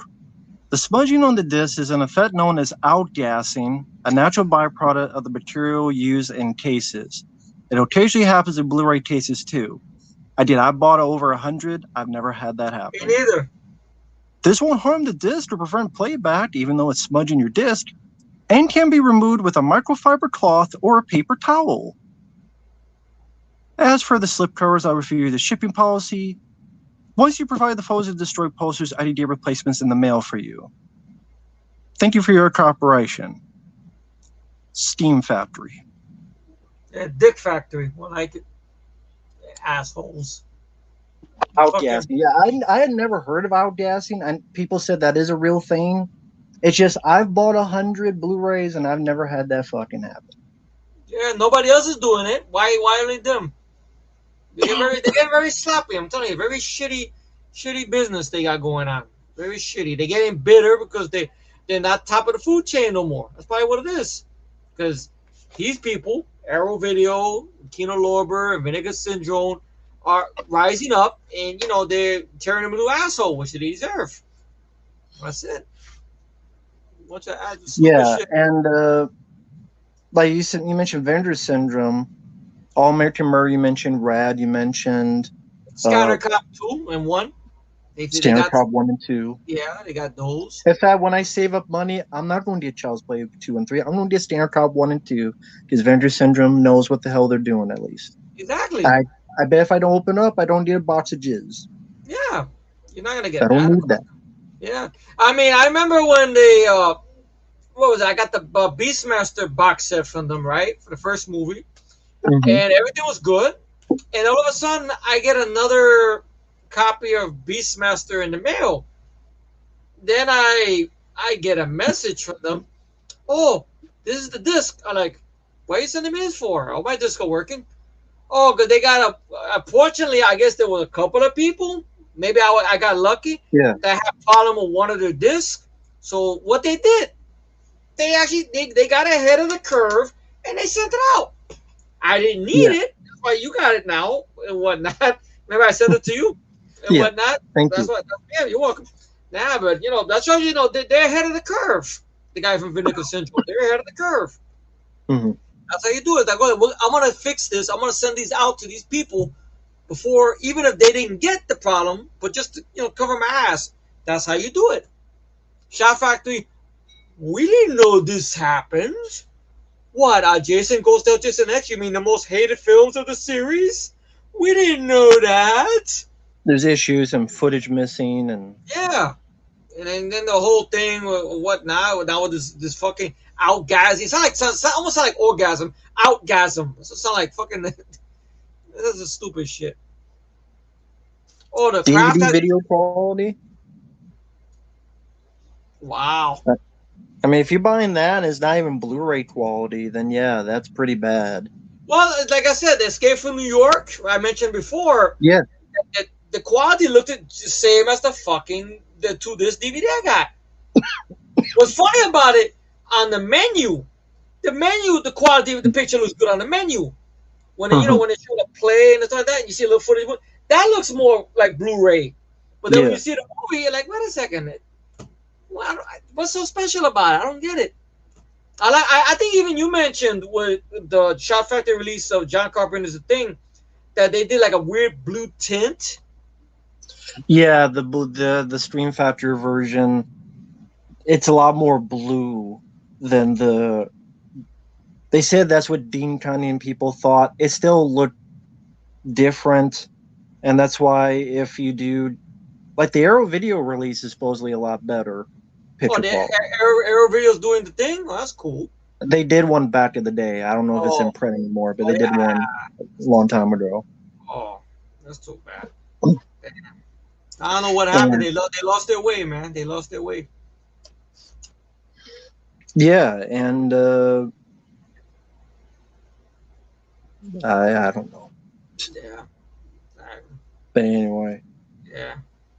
But we'll be on for about 10 more minutes. It's about 2 hours. That way, Efri can eat to go do some other stuff after eating and relax. I'm chilled now, but I know you probably got other stuff to do or whatnot because it's still early on my end. I mean, I got Okay. or 14 after 6. I mean, but it's up to you if you got other things to do, if you got to take a shit or piss No, I can or do it for like 20 more minutes at least, and we'll okay. see how it goes. That's, Just relax and take it easy. that's it. Thanks once again for stopping by and taking your time, man. No problem. Thanks for having me on, man. Haven't talked to you in forever, ever, you know. And when I was Yeah, gonna get you to talk to you, but I know you told me the StreamYard was having issues. Did you ever find yeah, out I what was finally wrong? got it working. How did you get it The working? Ron, it's not working on Firefox. You have to Okay, use Google Chrome, okay, for me at least, on the phone. okay, So it's a Firefox thing that it would not work on it. okay. It used to, I didn't but know Firefox was still around. Oh shit, I didn't know that. Wow. yeah. Okay, I have Google Chrome. I have the Windows 10. Well, which Windows you got? You have Windows or no? Uh, on my computer, I have Windows, and I can get Firefox and Google Chrome. But on the phone, Oh, it's Google Chrome. okay.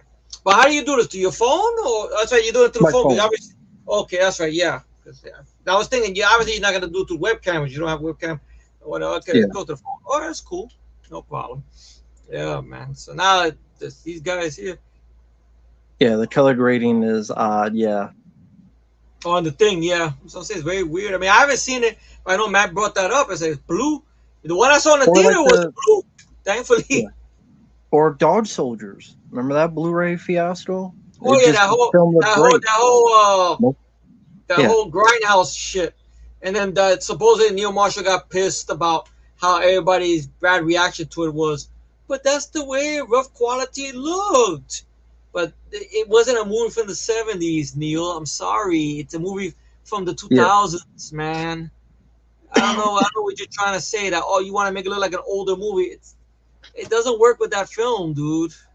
I heard that Yeah, somebody else is re-releasing it and they're fixing the problem. I don't know if that came to fruition or what. well, Stream Factory put out a 4K. Oh, the 4K actually gonna fix that, but it's gonna have that grease. I don't want no jizz. I want my disc without jizz. So I don't need no. I What think that? there's, I think maybe Second Sight has it though. I could be wrong. They may have Dog Soldiers, Okay, who are but they? maybe Second Sight. Are they a new company or are they from overseas or what? Second Sight's been out for a while. They're an overseas company mainly. Uh, they're supposed to be doing a Blu-ray of The Hitcher Oh, sometime. okay. About time. Wow. I can't remember. It's supposed to be a full restoration of The Hitcher, and I'm trying to think what else they've done. Second Sight. Wow. Let me look it up real quick. I wonder whatever happened to Bill Lustig's company, Code Red, or was it a Synapse or something? I know that I don't hear nothing about him anymore. Bill Lustig, he had his own Um, thing. Yeah. I think he's. I think he just keeps doing like Maniac releases, which is ironic with who I'm talking to. Because there's another release of Maniac. If it's the remake, I'll get it. If it's No, not the remake, fuck that. Fucking movie. I know everybody's cackling. They remember that story, of course. they might not. There may be a lot of people who don't know that story. Okay, I'll put this out there. Who hasn't heard the story about Maniac movie and the date that I brought to the house? Now, if there's about like a couple of people that respond, they haven't heard it, I'll tell the story again. And if Mac wants to, he can reenact the moment by him drinking and spitting out like he did. So let's see any feedback. If anyone wants to hear me, if anyone hasn't heard that story, let's see what happens if they Okay. respond back to that and whatnot and everything. Let's see. Matt hasn't heard the story and says tell it. Who else? It takes a minute for the All chat right, to get sure. through. It's gonna get at least a Yep. couple of people. Bill Lustig is with Blue Underground. Yeah, no, it was that company. Yeah. Okay. All right, that's two people so far. Okay. Let's see how many I can get. I'm not gonna hold it that long, but let's see. Let me get at least one more person. Let's see. Let's see. Want me to tell this story or what? Just let me know. Let Matt know. Let's see. All righty. God, I hope I can still remember the story though. But I know the story. Don't worry. Oh God. Okay, that's three. Okay, that's four. All right, Johnny. That's C, by the way, Johnny Jerry. Okay, all right. Okay, now dating back a long time ago, maybe back in 2007, 2008 ish, maybe when I started watching YouTube videos, right? I saw this gentleman right over here talking about movies, showing clips and whatnot. And at the time, you know, I there used to be the Virgin Mega Store and whatnot, or Blockbuster and stuff. So my mom was building her movie collection for her DVDs and whatnot as I was building my collection.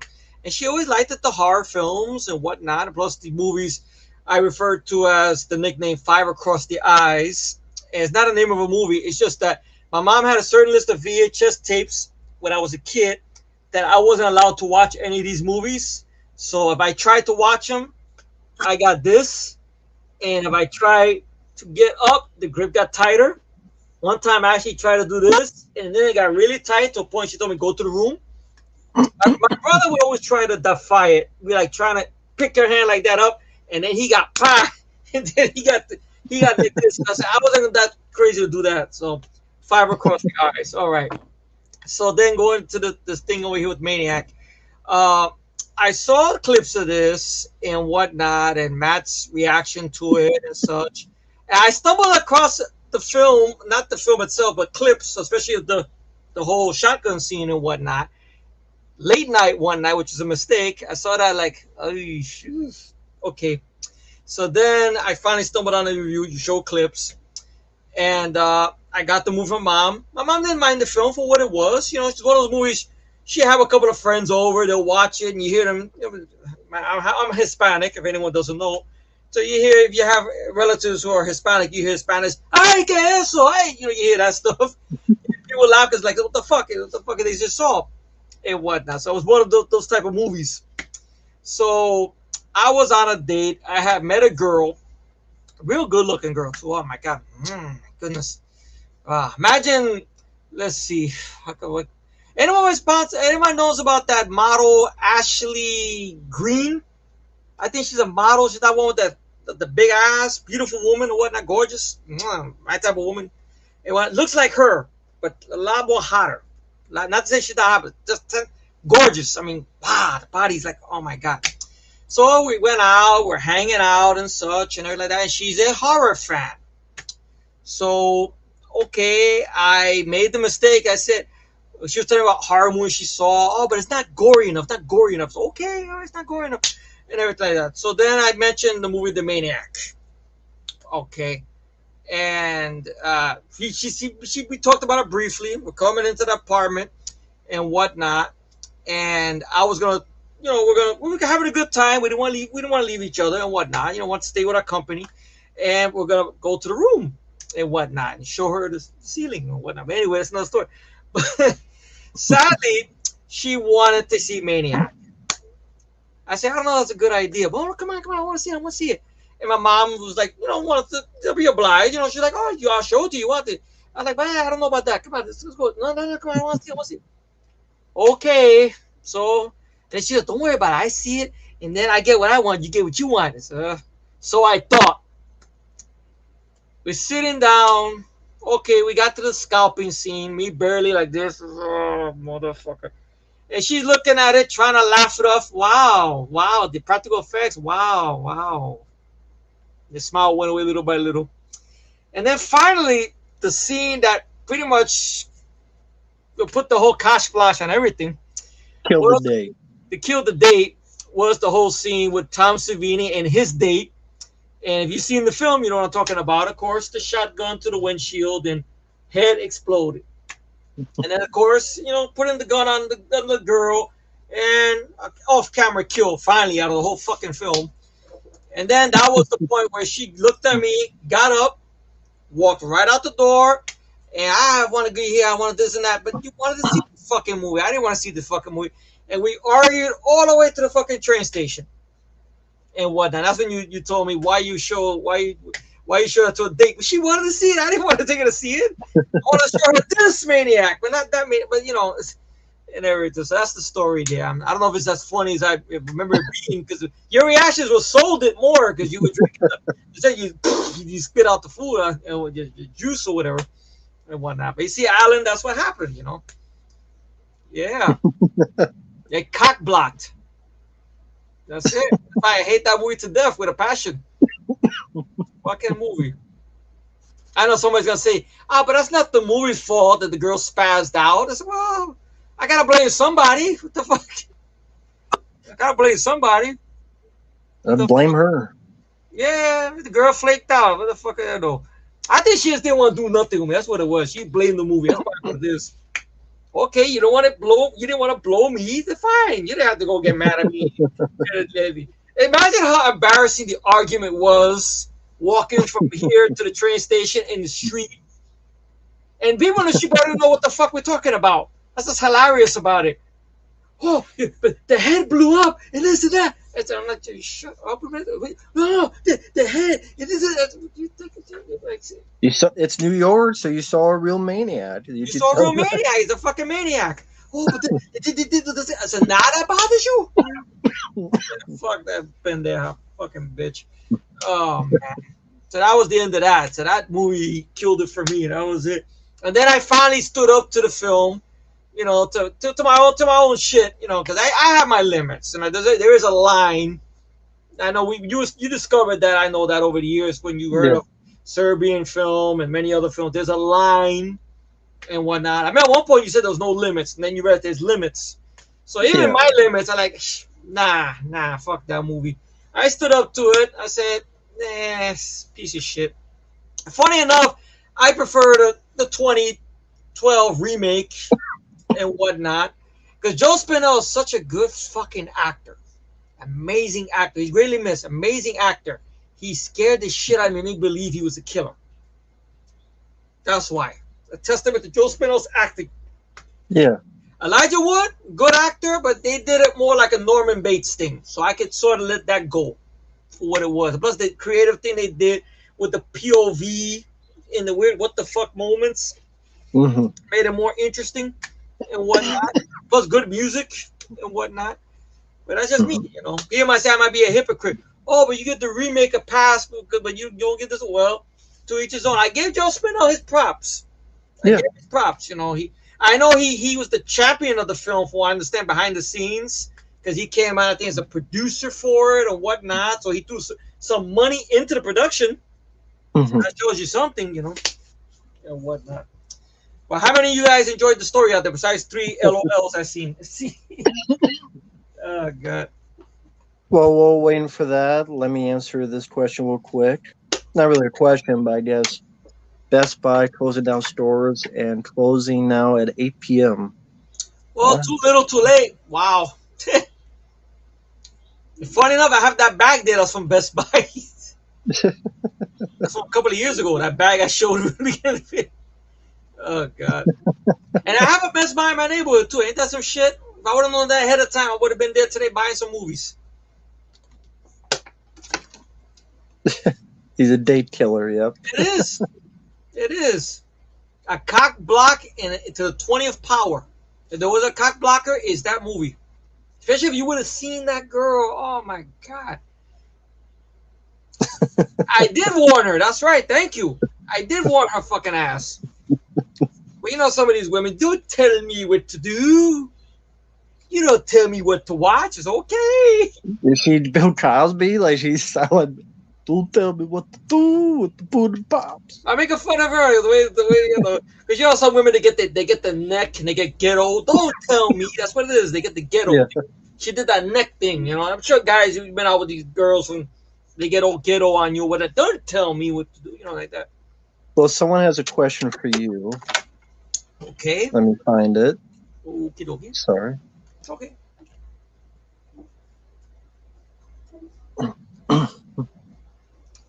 I was going to ask you about that, Matt, because I know that's a topic I want to talk about as well.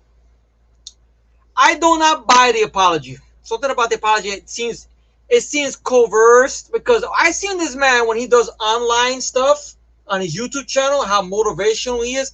He looks like he's reading that shit off somewhere.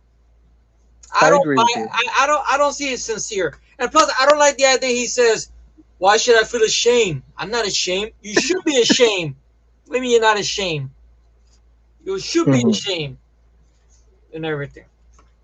I don't know. I Yeah. don't know. I don't even know what's happening with the divorce anymore. If that's even still happening and whatnot. Unless Will Smith changed his mind and she's gonna want half. Probably what it is. No, instead Stallone's getting divorced. Over some dogs and a doggy tattoo of his a butt kiss or whatever that I dog. thought it was because she wanted him to retire. Well, there's a lot of things I hear. There's a lot of things I hear about it. I read somewhere. I wish I knew where. Something about they had a deal. I guess maybe after Expendables or after one of the sequels, he was gonna retire. He was gonna retire. But I don't Hmm. know, Stallone. I guess he hasn't peaked, but he doesn't want to retire. Or he doesn't want to be home all day. I don't know what the deal is. He should have retired after Expendables. Leave when he was on top, to be honest, and whatnot. But that's what I mean. I know that it's being confidential. What the reason is. I know there was that whole thing that what was it when Creed 2 came out? How Brigitte Nielsen kept talking shit. He still loves me. So I wonder maybe that added some gasoline to the fire. Her saying stupid shit like that or something. You know, I mean, did we really need her there for that movie? I don't think so. Hmm. So what the story is behind that, I don't know. Or whatnot. So yeah, you know, it's crazy. Yeah, I mean, Effrey didn't mind it. It's so. I It's have a feeling there. that I'll feel the same way. I mean, Matt will be screaming about the film, guaranteed. I saw it. It wasn't that long. I'm not gonna say it's Stallone's comeback film. It was short. It's derivative of a lot of other fucking films. The lead kid in it is very bad. He made Austin O'Brien, like I said before, look like Leonardo DiCaprio. And from Last Action Hero, that kid. I know he wasn't that great, Austin O'Brien, but I'd rather watch him over this kid. The villain, he's pretty generic. A wannabe Kiefer Sutherland, wannabe fucking, because he has a weird ass hairstyle, almost like his David character from Lost Boys. That's what he reminded me of, and shit. But very lame version, and his patent is hampered by PG-13. And from what I understand, a very nice guy who just left the thing on here, Jack Craven mentioned that originally it was an R-rated film involving a shotgun climax. But Yeah. Stone said no, probably because he wanted to go to theaters. But remember, MGM has no more backbone anymore, and Amazon is their Amazon made MGM their bitch. So that lion roaring doesn't mean shit anymore. So let me answer a few quick questions. Luis doing okay, but you don't have to type in all caps. You can just type normal. How you doing, Black Luis? Panther, Black Panther 2, don't care. I didn't Me like the neither. first one. I know there's some controversy behind it. Something about that people are pissed off that they're recasting the Black Panther character and whatnot. I But thought they killed them off. they killed him off, and I think they're putting another person in the suit and whatnot. So I don't know.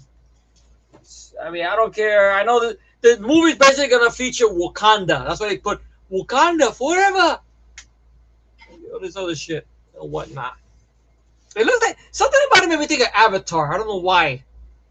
Maybe I gotta see military people there, and the military's coming in here. So That's cool. Have a good night, man. yeah, have a good night, man. I'm glad you liked the Maniac story. Although it is a date killer. That's it. Yeah, don't watch that movie with a date unless she's a real gore hound. Then it's different. Yeah, so wow, but, you know, it's Wakanda. I don't know. I heard something about that Chadwick Boseman's family that they're not getting a full amount of that money. That the IRS or the tax people are taking a big bite out of it. Mm. So supposedly his widow and I think his mother and father or whatever, they're not getting a big chunk of that money. That's sad for them and whatnot and everything. Yeah, I can't really say I'm that surprised if that's the case. Yeah, can't say I'm that surprised. Yeah.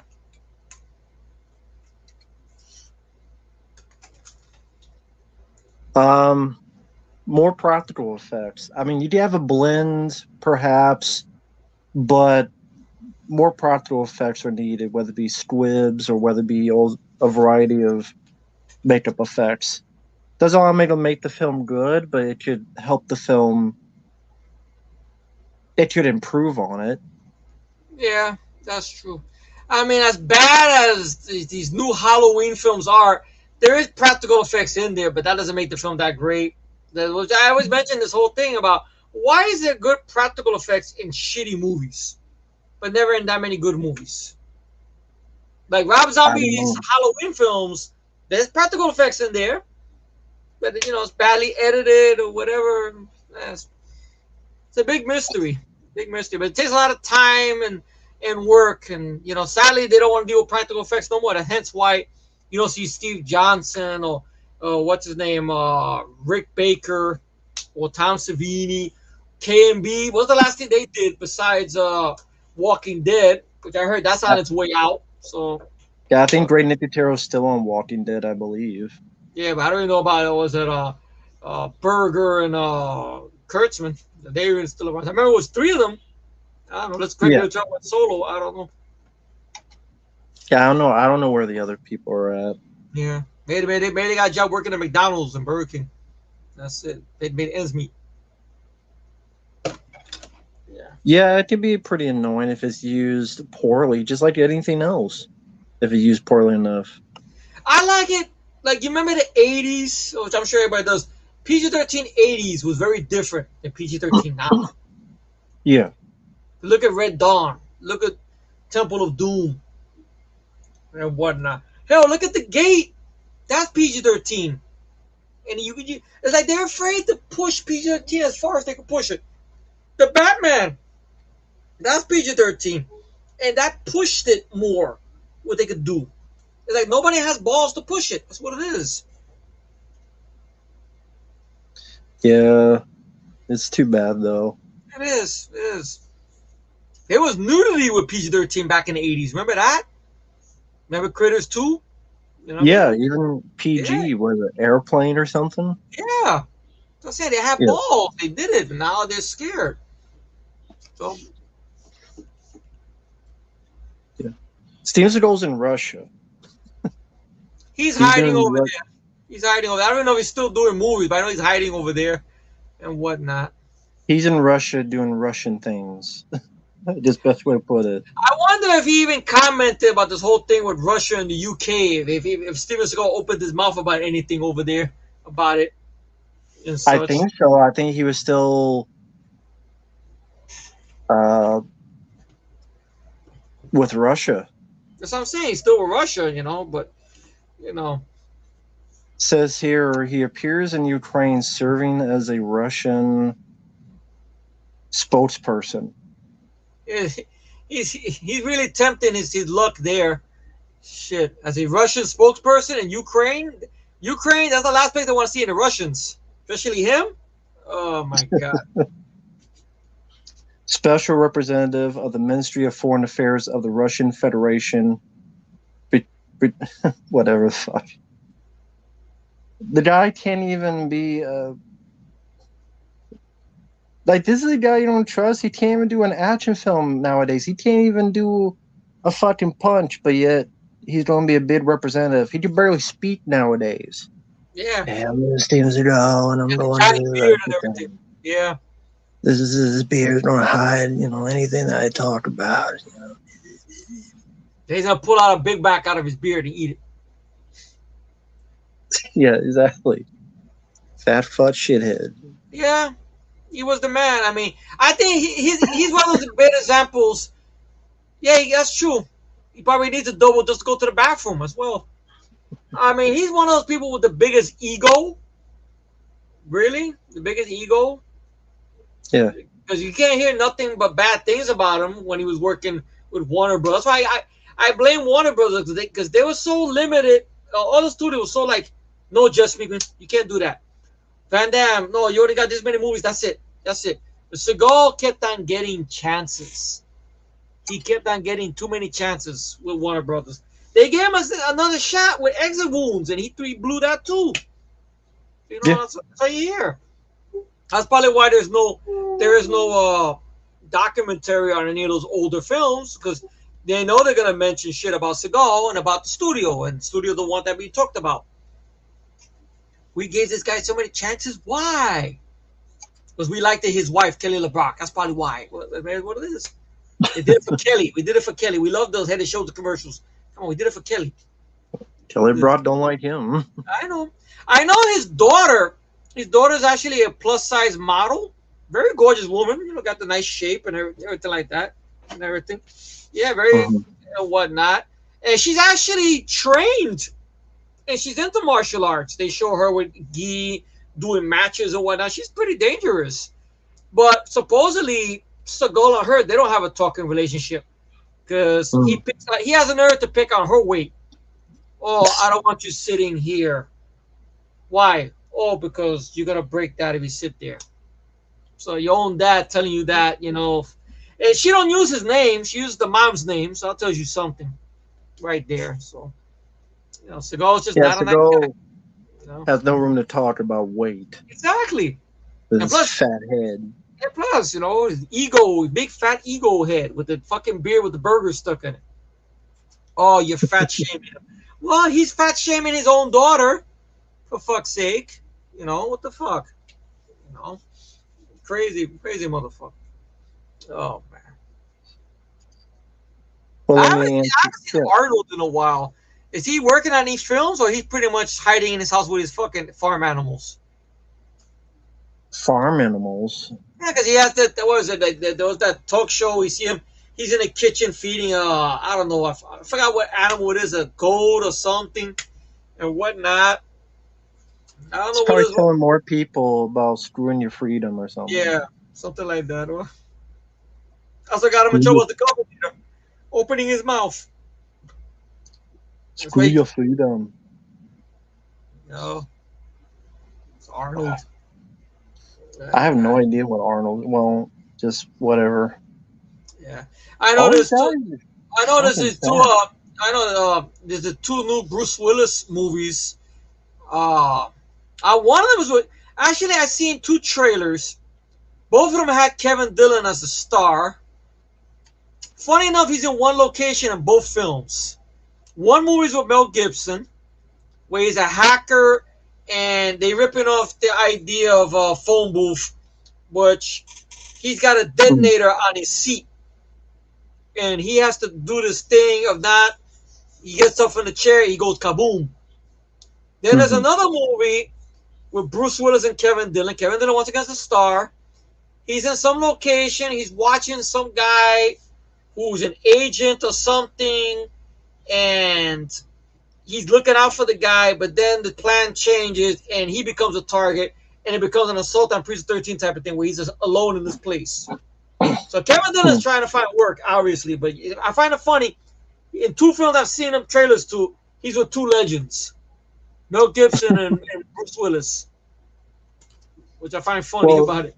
They probably work for that same, I forget, the producer guy that brings people in for the asshole. Yeah, I've seen that video. Yeah, the guy 3 days for $3 million. The one that the wife or the girlfriend was taking up to court and stuff. Yeah, I seen it. Yeah, they got the schmuck. Yeah, he sound like a schmuck. That's it. Probably not working for the same guy. Kevin Dillon's like, well, Entourage is over. I need money, so fuck it. Exactly. Oh. I think one of them is called Wire Room. Kevin Dillon, Bruce Willis. Yeah. And I don't know what the other one's called. Hot Seat. That's all Mel Gibson and him. But then, funny enough, he's a star of both films, and in both films, he's in one location that he's stuck at. Which is hilarious if you think about it. Like, wow, why is Kevin Dillon acting by himself? It's the second film Kevin Dillon and Bruce Willis are in, because they were in another film together. Day to Die. I think that's the one with Frank Grillo, I think, right? He has a small part in that. Yeah. Whatever happened to that fucking guy? You know, he had that overnight success with Purge Anarchy, and then he had that Crossbones thing, which lasted, 10 minutes? And then Frank Grillo fucked off. You didn't hear from him no more? Well, he did that Skyline sequel. Yeah. I didn't see it. I heard Boss Level I still want to see. I can't find it nowhere to watch. Yeah. I would like to see it. I don't know what he's doing now, I but know. I know when he was the shit for a while, for a little bit, and then all of a sudden, bye. That was it. Bye bye, Frank Grillo. let me just take a look at this. Thank you, opinionated junkie. I don't remember who Giancarlo Esposito is, but I don't care about. That's he's the villain. I think from the Mandalorian, Oh, okay. the one that Oh, has the the guy fight. from Maximum Overdrive Yeah, yeah, the one who got electrocuted, but the one that goes, "Your by mama," the that guy. arcade machine. Yeah, yeah. Okay. Well, of course, he's gonna play Doctor Doom or Professor Xavier. We just saw Xavier get killed. I heard in the new Doctor Strange. So now Yes. they're rebooting. You know where she got a Professor Xavier? I'm calling it right here, right now. Jada Pinkett.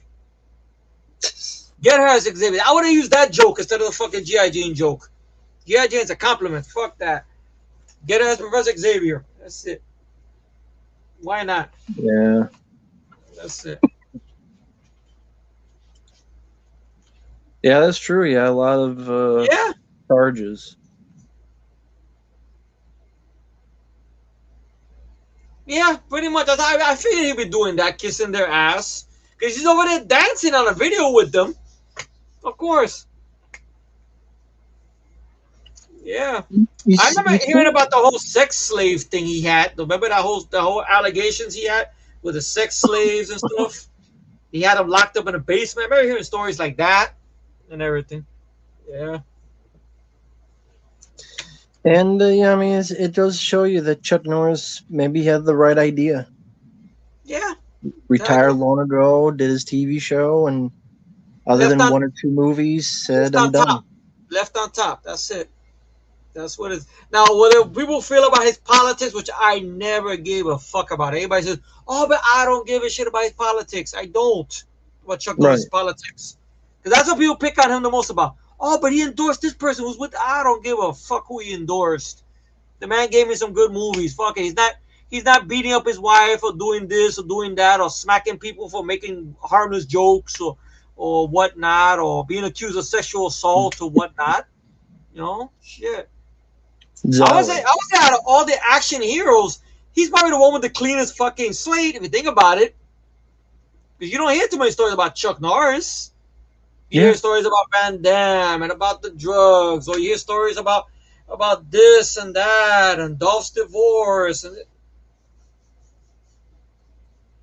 Yeah. Top dog. Yeah. When you get to that, he's like, "Yeah, it's time to throw in the towel." yeah. And you could tell by that point in time when he did Forest Warrior and Top Dog, his heart really wasn't in it anymore for movies. He Yeah. was doing the thing with Walker Texas Ranger. Granted, it went on a little too long for my liking, but it was still a good, decent show. But and Mhm. whatnot. At least Chuck did most of his own fights. It's just he had to rework his choreography because he's getting older, and that was it. Okay, if I'm doing a top 10, I'm not sure. Let's see. Or Top five. top five. Okay, top five.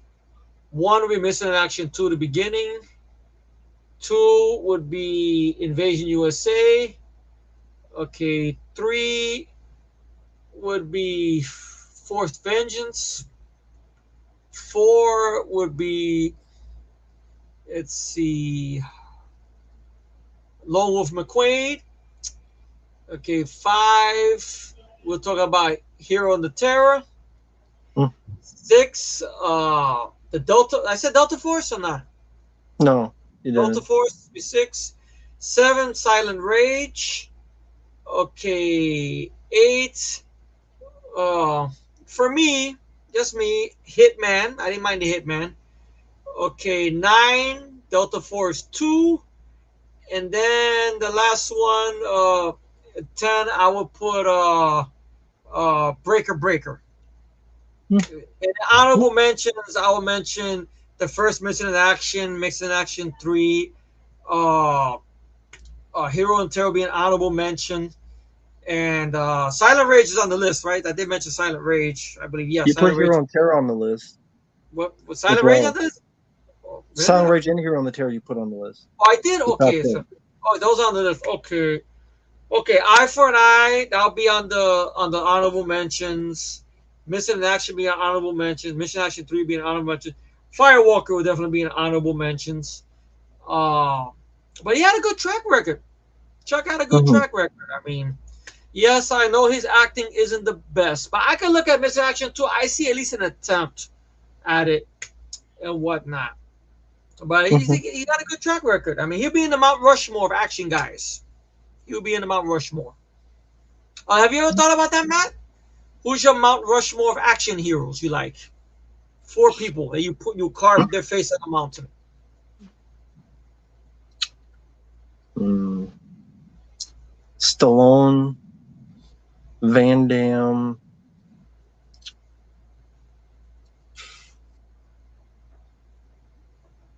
I gotta put Arnold Okay, and Dolph Lundgren. that's a good Mount Rushmore. Yeah, Underrated. yeah. And with me, I would put let's see. Wow, that's a tough one. You only got to put four faces there. Damn, I wish it was a whole damn mountain, but more than fucking four faces. Damn, but if I had to really pick four, I would say Arnold, Sly, Chuck Norris, and Bruce Lee. But Hmm. you gotta put Bruce in there and Chuck in there. Oh man, just Bruce, the whole thing with and then the punches and the power, and Chuck Norris with his track record and whatnot. Arnold the Sly. I mean, come on, in their heyday. Oh man, I wish they would have been. They would have been more like that. I didn't see I Am Bruce Lee. I didn't see that one. I think I've heard of that one. That's the one where they talk to a lot of famous people, and they talk about what inspired them about Bruce Lee, how Bruce Lee inspired them, and Did Michael whatnot. J. White talk you about Bruce Lee again? I don't know if he's on that documentary though. I don't know about that. There's a documentary at one time I saw on Netflix.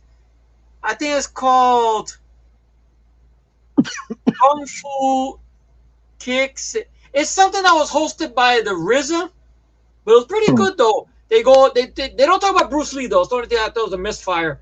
But they go into the Hong Kong action martial arts. They talk a lot about the Shaw brothers. Scott Atkins is interviewed and whatnot.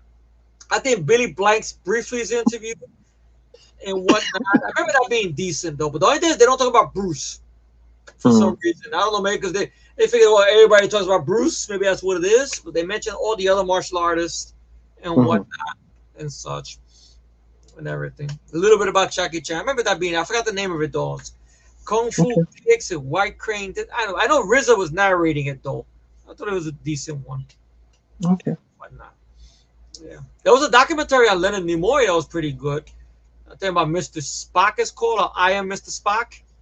That's a Hmm. good one. That they interview his son, they show footage and whatnot. I think that was on Netflix when I used to have Netflix. I remember that one. That's one I'd like to hear your thoughts on and whatnot. Hmm. Okay. Yeah. Interesting. Yeah. Yeah. So. Oh, As for Did you see that? Sorry to interrupt you, but did you see that Inside of You episode with Kim Coates? I saw the clip where he talked about Damon Wayans, I believe. Oh, when he punched Damon Wayne. Yeah, that was a fun clip. What was the reason again? I'm trying to remember. It was something about because they were getting ready to do that scene where where Kim Coates and the goons go and attack Damon and then throw him off the thing. Remember in the In the movie, Last Boy Scout. in Last Boy Scout? Yeah. But what happened was, Kim Coates was very nervous, and they gave him these big shoes that for some reason he couldn't have much balance in them, and they Hmm. told put soda pop there because they kept slipping. So when he did the punch, he missed the mark and he clipped Damon right in the face. And everybody ran, and Kim Coates, oh shit! And Damon pretty much brushed it off, and we're like, oh, I'm okay. Let's do it again. We'll go again. No problem. I'm okay. That's about it. But I know there was a fun story there about his kill, how he dies. Yeah. Because in the original script, it was Bruce did the thing, and he gets pushed back, and he goes into the pool. But Kim Coates felt, I don't know, he was taking a chance, so he went to Tony Scott. So Tony Scott was very nice with him and whatnot. He came up with the idea, what if I just do a thing and I just fall flat on the floor? So he told Bruce Willis about. Bruce Willis said, okay, want to try it out? We'll give it a shot. So he did that, and that's what made it into the film. So that reaction, that That's Kim Coates we could thank for that. That sold it. Hmm. And Okay, cool. I think even Bruce Willis supposedly gave him props and told him, "Hey, that's not bad, not bad at all." Hence, Bruce Willis did like him because he cast him in Hostage years later. So that's one nice thing you can say about Bruce Willis. I mean, from that production and whatnot, Yeah. it wasn't all fucked up. There you go, and everything. But did he cast it, or did the director cast it, or did just Bruce Willis had say in it casting? Well, for Hostage, he was a producer. Yeah. He was the Oh, producer okay. on it. Hence, why his daughter's in the film Oh, yeah, that's true. and whatnot. You know, we both know she can't act, so she's not her mom, sadly. You know, I mean, granted, there's a deleted scene where that moment he has with her is a little bit longer and such, but she don't have much dialogue to say because she's not talking to him. We never know why. In the deleted scene, she mentions, "Because I saw you doing this with your gun." Hmm. And the way they look at each other, the tense stare they give at each other. I thought that was a good acting scene, but that ended up on the cutting room floor. So okay, as a director or somebody figured, cut it. So that was it. And whatnot. So Very cool. yeah, yeah, exactly. So that whole kill. Now we watch it again. You're like, oh, thank you, Kim Coates. You know that's it. Yeah, that was it. Oh, But trying to think of other movie news, I don't really know anything offhand. Pretty decent year for movies. Been a that's decent true. amount of good That's movies. true. It's been pretty good. Pretty good. I mean, I saw Black Phone. I like the Black Phone. That was pretty good and whatnot. And lo and behold, the Blumhouse film that was good. You know, I mean, they're far between. I know, right? It's crazy. Exactly. Man. Yeah, I mean, I did like the Batman. I know you mentioned this other film, which I would love to find to watch. Some film called Carter. Yeah, this is a Netflix film called Carter. That is a foreign South Korean film. Yeah.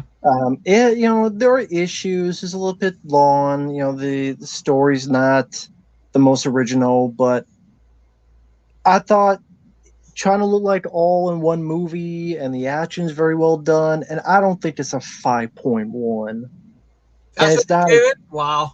and a 32% Rotten Tomatoes. Well, of course, you should know by now Rotten Tomatoes is run by highbrow people. People that probably don't even watch fucking film. People that probably just they go by popularity. That's probably what it's about at the end of the fucking day. Yeah, and it's a pretty straightforward film. It's a guy wakes up, lost his memory. You find out why later. He's on a mission to save this girl. There's a virus. And it's all done kind of like a hardcore Henry, where it's all done to look like one shot, like one continuous take. I know I seen the clip that you put the little Yeah, thing you made there. I would love to check it out, but I don't have Netflix and whatnot, so I had to find a way to watch it somehow, way, shape, or form. I liked the Bullet Train. That was pretty good and whatnot. yeah, Bullet Train was very good. The Gray Man was decent. That's another film I wish could have been rated R. I did hear that supposedly the Russos, when they do the next film, they want to make it darker. I mm, don't know if that means rated R or that means a dark movie. Literally, they're gonna turn off the fucking lights. I don't know or whatnot. I don't know why the hell they didn't just go R rated to begin with. It's not like Netflix is gonna make them lose points about it because Extraction, that was a big movie. I'm still waiting yeah. for the goddamn sequel. Supposedly that got pushed back another year now, which is too bad. Damn. Looking forward to see Tyler Reich again, see Chris Hemsworth kicking ass again. I'm curious to see what the storyline is gonna be. Yeah. Whatnot. Yeah, I mean, I enjoyed Bullet Train as well. I didn't mind The Gray Man as well. I liked it. Um, I even liked Nope. I mean, it's not gonna be everyone's cup of tea, but I even liked Nope, and Yeah, people thought I would hate that. I seen your whole review of that, the whole thing and whatnot. Yeah, Yeah, and everything. I mean, I'll probably give it a fair shot. Maybe when it comes out, I don't know if I'll go to a theater for. Maybe when it comes right. online, I'll probably give it a watch and whatnot. I'm glad to hear it didn't come out like a fucking M Night Shyamalan movie or whatnot, when everybody No, I dies or whatnot. Thankfully, no, I like the idea. I mean, you saw the review, you already know what the idea is, yeah, but I like exactly. the Hmm. A UFO eating people. I mean, It's a it's a good B movie idea. idea, but I think it's a Yeah, fun idea. exactly. Sound like a fun idea. Instead of actually being aliens in the ship, okay, the whole ship itself, okay, it's not bad. Not a bad Yeah. idea and such. Uh, Carter, I'll try to see if I can find that. Uh, Maybe I didn't get Mike's help. Of Maybe he course. can get a link. So Yeah. I'll message him, Cool. see Yeah. what we can do. Yeah. Please. Yeah. Mike is I watching. might, Please, please. You know. I might ask him for a link to She-Hulk just to give to you. All right. We'll see what happens. If you really want to put, or whatever, then send me the link to pray as well. Fuck it, I'll go with that. See this fucking Yeah, bony bug if eyed, I can find them. bony bug eyed girl fuck up the predator with park car and woke shit and everything. And God knows we can't have a practical predator no more. It's gotta be a fucking CGI one and all this other bullshit. So it's kind of funny that now, thanks to this newer film, now people are giving the original '87 film shit now. The I don't Arnold understand movie, that at all. yeah. I know you were mentioning that people are picking on the Yeah, I Arnold mean, film now. yeah, people say Prey is better than the first two, and makes no sense whatsoever. Exactly. It's all bullshit, man. Oh man, like a nonsense. Oh man. Mm. What are you doing? You responding back to a message there? Yeah, I sent Mike a Oh, message you to did? Oh, see cool. get those three. All right, cool. I did that so I wouldn't forget. Oh, that's cool. Yeah. Oh man, we had a good year so far, man. It's been a good year. Rescue Rangers surprised me as well, and Mm-hmm. whatnot. Yeah, man. I didn't mind Top Gun Maverick for what it was. It is what it is. Mm-hmm. Yeah, you can find clips of it all over the place now. So I guess maybe it might be hitting streaming soon, more likely. Because it's the only time you see clips of it on YouTube if it's coming down the pipeline for Blu-ray or streaming. Because before you couldn't go Uh, finding clips of it. You couldn't find any clips anywhere before, and everything.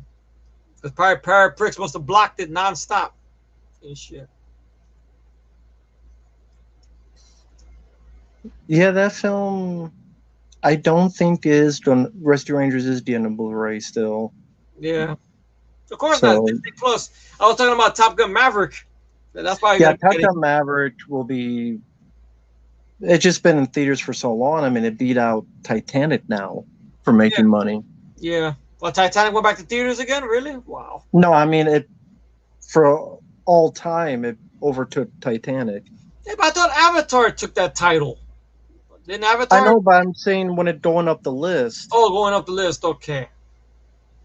Uh, Well, good luck to Tom Cruise then. I mean, he got a big box office hit. That's probably going to be a bigger box office hit that he's ever had in years. Come to think of it, that's going to put a lot of heat on him now with these Mission Impossible films coming out. There's supposed to be, yeah, what was it, two sequels back to back? Supposed to be the final films. So that's going to put a lot more. Then that bar is going to be set really high now. Really high. Let's see what happens now. yeah, supposedly, yeah. Yeah. We'll see what happens. I heard that was one of the reasons they pushed John Wick 4 back because they didn't want him to go up against Top Gun Maverick. I think Hmm. that's what somebody was saying because it was supposed to come out this year because the movie's done already, but they didn't want to go up against Top Gun Maverick, so that's what happened. They got pushed back and everything. But I'll tell you one thing: it's probably thankfully Top Gun Maverick kicked a lot of the MCU's ass because Love and Thunder I don't think made that much money compared to Top Gun Maverick. So whatnot. Yeah. So at least got them shut up right there and stuff. My goodness, I can't believe they fucked over Christian Bale in that movie. That's messed up, man. First the damn Terminator with the lights. Now they fucking cut my scenes out of movies. fuck Marvel. Yeah, I can't say I'm that surprised to be honest. Yeah, of course. Because anybody with testosterone and balls, it's on the cutting room floor. That's it. They cut it off. They Lorena Bobbitt it, throw it out the window. That's it, man. Oh man.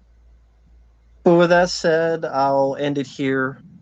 about 3 hours been going, 2 hours 44 minutes. So thanks once again, Effie, for hanging out. It was great to do this again. Glad StreamYard is working again. Yeah, same here, man. I finally got to talk those topics. So it's nice to relive that whole maniac thing again and whatnot and such. And thank you guys for being willing to listen to the story. I appreciate that and everything. And always fun to be on here with my buddy and whatnot. Even stuff on my face, eating dinner and whatnot at the same time.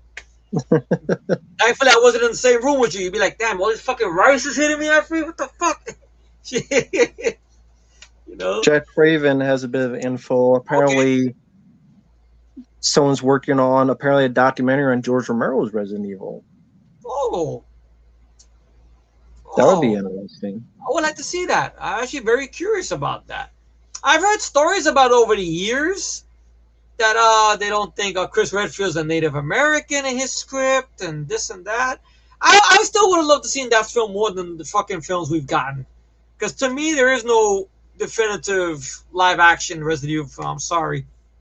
I mean, Now, if it was Native American, you know who they had to cast Lou Diamond Phillips, LDP. for life. LDP for life. Yeah, Lou Diamond Phillips in a movie like that would be badass. Did you hear this? He's doing movies with his daughter now. I think he has his TV show about with his daughter, and supposedly they're working on Young Guns 3. Yeah, I don't think that's going to get far. I just have a feeling. Yeah, because it's gonna be him, Chavez, and his daughter, or a relative of Chavez, a great grand. They're gonna find a way to quietly But reboot Chavez it. died. I know, but they're not gonna put the part two in continuity. You know, no one liked the part two, even though people remembers the fucking Bon Jovi music. That's about it. So they're probably gonna eliminate that sequel. Well, I didn't Well, like part 2 either, so I'm fine with it. but that didn't age well with me. I mean, I like the first film more, and such the story about pals and whatnot. You know, plus that kick-ass music that was your theme song for a while. Every Yeah. time I hear it, I start smiling. I keep having that image of you with the fucking. I remember that shit, you know. And then you punch in the disco, you rip it. Ah, shit. I wish somebody could bring that back. Though. I like you brought back your old school intro. That's cool, but somebody could bring up the one with you going like that. That was cool. And everything. If anyone has that footage somewhere, forget it. And everything. But the music might get the whole thing with that. The music. Yeah. Everything. But thank you guys for watching out there. Thank you guys for stopping by. We'll see what happens next. And take care, and you guys have a good rest of your weekend. Yeah, same here, guys. Thank you all for tuning into my bros live stream, and thank you for watching me and both of us. And God bless you all, and enjoy the rest of your weekend. Okay, ciao. Later, Jack. Take care, guys. Luis. Later. See you guys later. Bye bye.